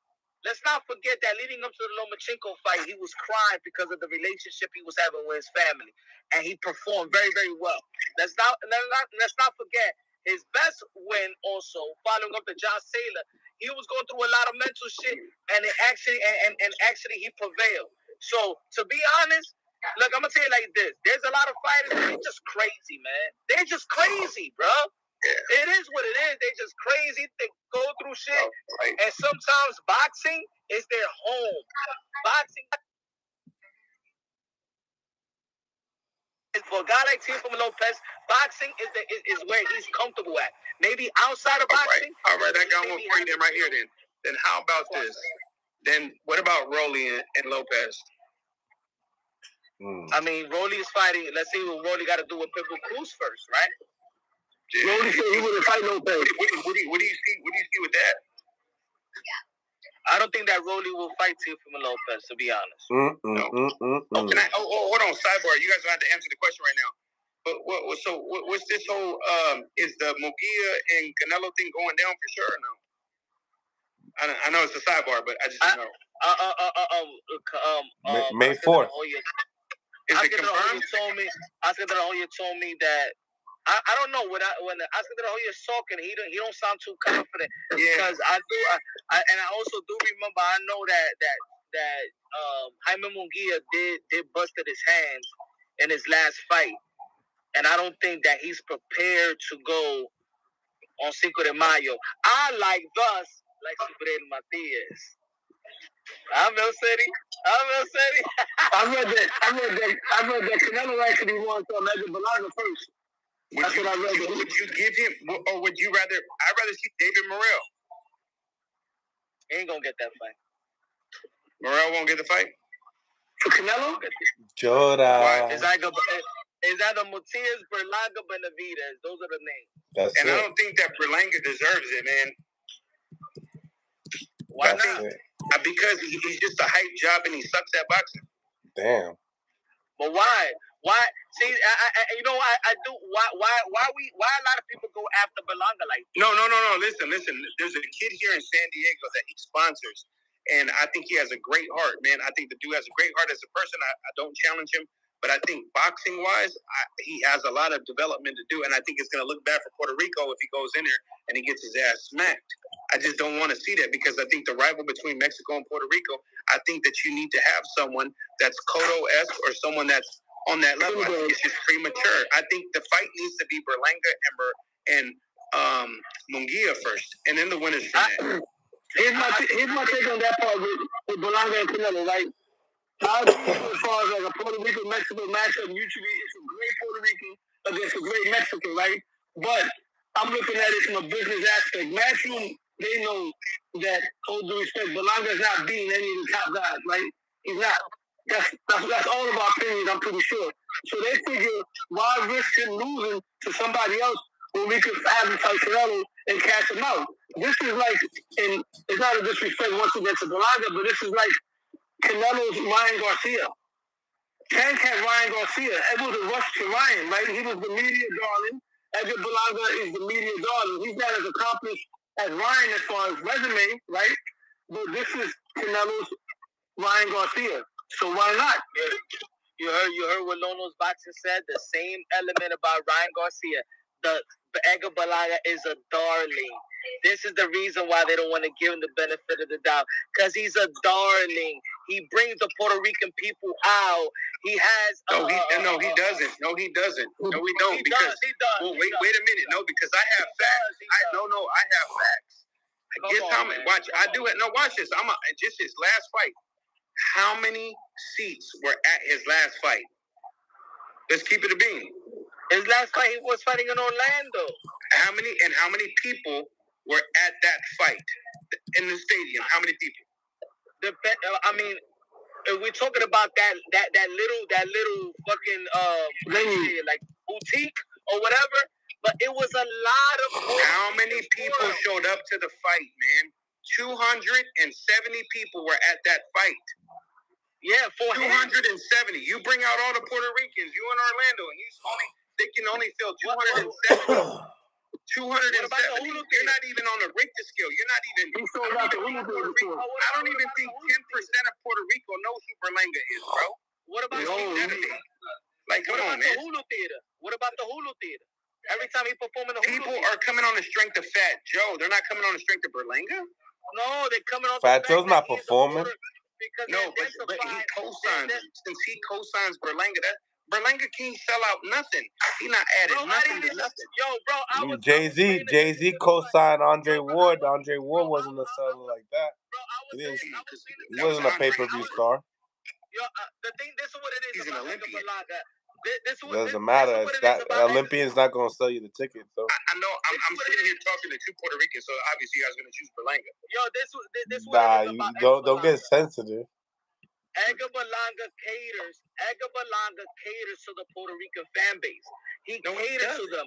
Yes, he does. Yes, he does, bro. Yes, he does, man. He caters to the Puerto Rican fan base. He caters to them. He represents. What are you talking about? Man. That's preposterous. You never been to a fucking Edgar Berlanga in Madison Square Garden, bro? Listen, you're talking about the theater. He wasn't Madison Square Garden. He's Madison Square Garden Theater. I said Hulu Theater. It doesn't matter. The theater.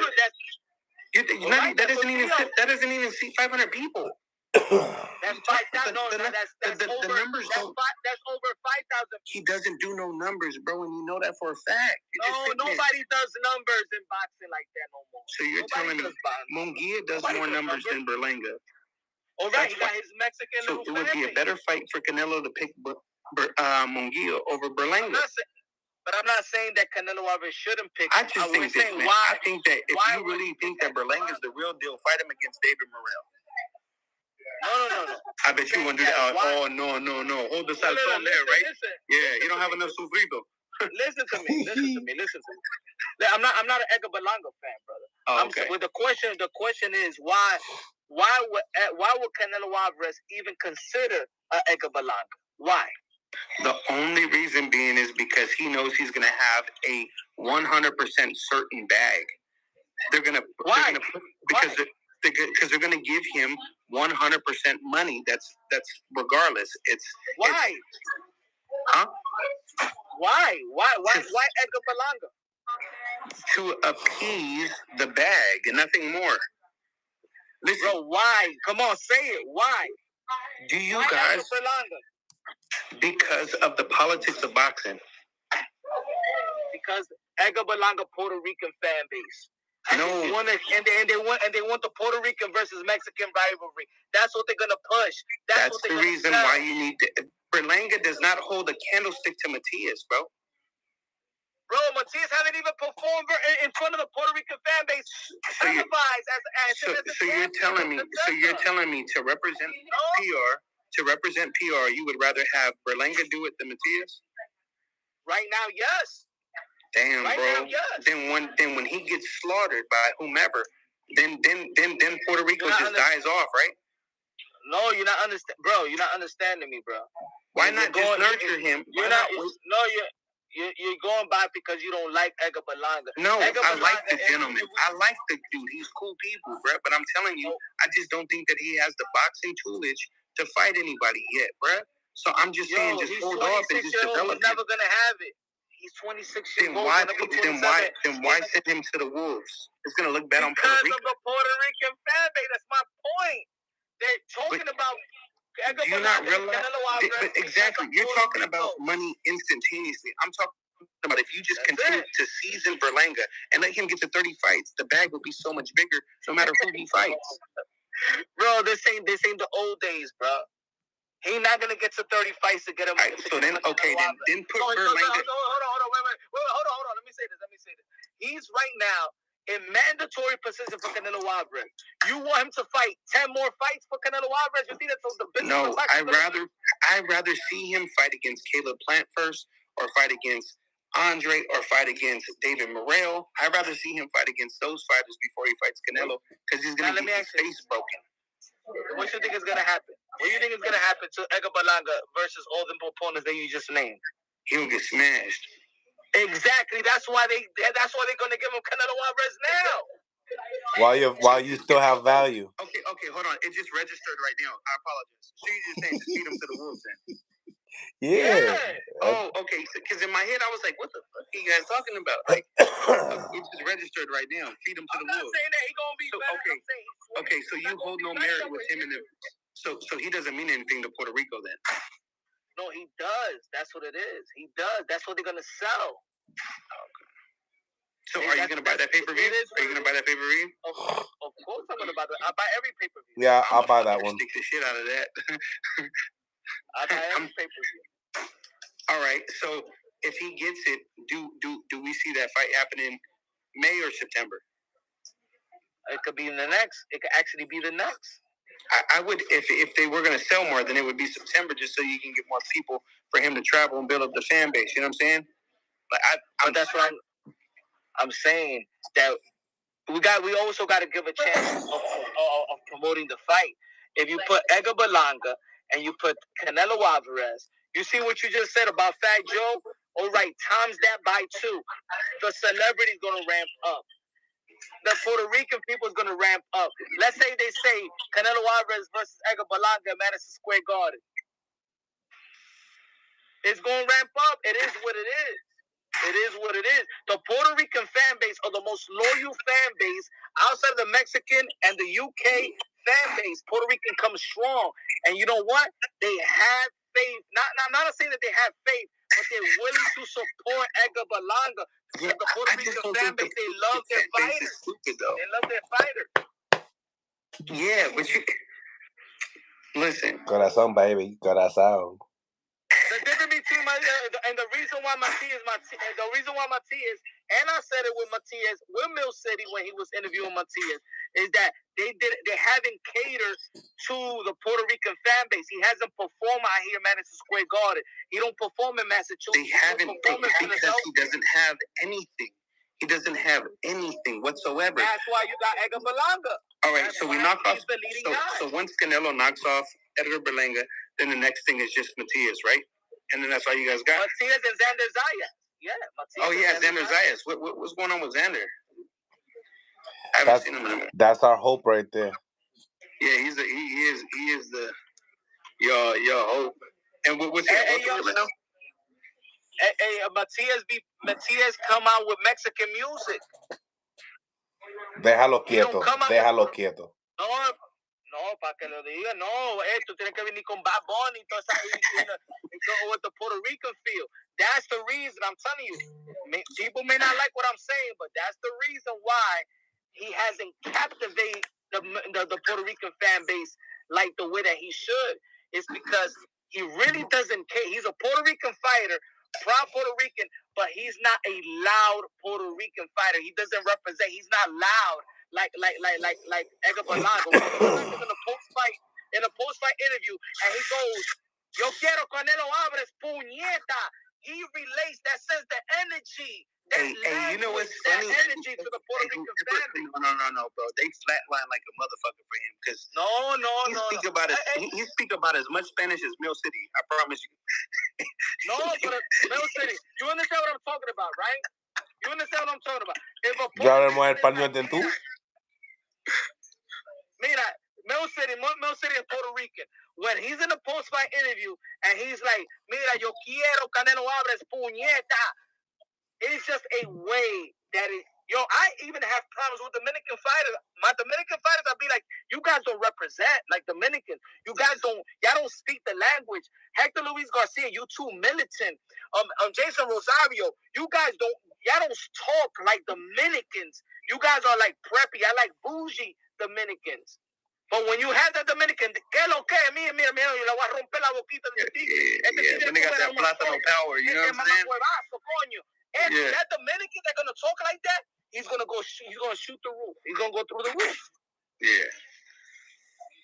You know? Well, yeah, I mean, you made your case, and you know what? I think that maybe they should feed him Berlanga. I just don't want to see the kid die off too soon because I feel like when Puerto Rico's not active, it doesn't add a cultural like controversy like between boxing and it's just the same Mexican talk, African American talk, and the UK is trying to sprinkle in, but anything across the pond really sucks. You know what I'm saying? It's all good. It's all good. So Puerto Rico, we do it just that. And also, he has Matias didn't have a major promotion. You know what fight I want to see? This is my newfound fantasy match. I want to eventually see Matias versus Andy Cruz. Yeah. You know what?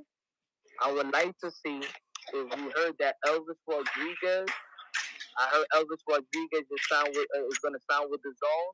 I could see Matias versus Elvis Rodriguez. I could see that. No, yeah. Was good, Danny? What up with it? Was goody? What up, Daniel? Daniel. Dímelo. Yo, what you think? Let me know if you understand what I was trying to say. So I jumped off, but I just got into the room, so I jumped off and I jumped back. To finish catching it. So I'm late to the party. So pretty much what I was saying is that they shouldn't fight Edgar Berlanga versus Canelo right now, and they sold me on making Berlanga fight against Canelo right now, beating Berlanga to the wolves. Pretty much that since he got some attention right now, he can't beat Canelo, but it would bring out the Puerto Rican fans. Do you see that fight happening? Do you think it's a good idea? Do I see it happening? Yeah, I can see it happening. Do I think it's a good idea? I think it just depends who you're a fan of, right? Like, I like Berlanga. I have a relationship with his father. I just don't think it's a winnable fight for him. Not next. Now, commercially, if we don't get Benavidez, I think commercially, I would prefer the Munguia fight, but I think commercially, Berlanga could be bigger. See, that's where we're at. I think it needs to be. I think that the Mexican riot and the Puerto Rican riot needs to happen between Munguia and Berlanga, and I think that would be so much bigger than Canelo, bro. But I think it would be so much bigger. Since we have Mexican and Puerto Rican, let me say this about the Puerto Ricans and Mexicans. If you go out there and fight, and you put on a show, and you still lose, the Mexicans and Puerto Ricans don't abandon their fight. Bro, they're not even in the same. They're not even. Berlanga's like a D+ fighter, bro. Oro, mira, John Yeah, from the UK. He's like a D-plus fighter. I like the guy, but he's he pulled back. Bro, I think that there's Puerto Ricans that are going to be like, yo, he does not represent us. Like, he's not of our... If he fight. Bro, are you Mexican? Nah, I'm Cuban. Yo, y'all Puerto Rican, right? I'm Puerto Rican. Punch. We got Dominican, Mexican, Cuban. No, for sure. So for me, bro, for me, Got the fucking United Nations. For me, I hear it all the time, and with y'all being Latinos, I'm sure y'all hear it too. He wasn't born over there. He ain't really this. He ain't a real Mexican. But we hear it all the time, even with Canelo, because of the way he looks. Even though he was born in Mexico, they say shit about him. No. I'm referring to the point of Puerto Ricans with a rich history of boxing is going to say that Berlanga is not a representation, so they're not going to buy into Berlanga. You But can't sell you think they haven't bought into it? I'm telling you, they did bought into them. You got to come to New York. They like Berlanga, bro. They love this city. So if he is a vibe, then I don't think that it should happen in May. I think the fight should happen in September. And maybe you're right about that, right? But I think what you're talking is more logical, right? Like, bro, we should be talking Canelo Benavidez. Yeah. We all agree on that, right? Yeah, 1,000. That's why going from Benavidez to Berlanga. That's what we would like to see, you feel me? But that's an ideal world, man. And at the end of the day, it's a business. I think when you talk Munguia and Berlanga, Munguia is more accomplished, more proven. I think he's right now better, has a better shot. What does Berlanga have? Hey, man, look. What belt does Garcia have? You feel me? Like, it's not all about belts these days. And obviously, Canelo has... Smash the like button, ladies and gentlemen. Smash the like button. Subscribe to the channel. That's it for tonight. Appreciate you guys for coming in. Shout out to Danny from the Boxing Voice and Punch Drum Boxing for tapping in as well. Appreciate each and every single one of y'all for joining me on today's segment. Smash the like button. Subscribe to the channel if you haven't. And I appreciate each and every single one of y'all for tapping in. God bless. And on to the next.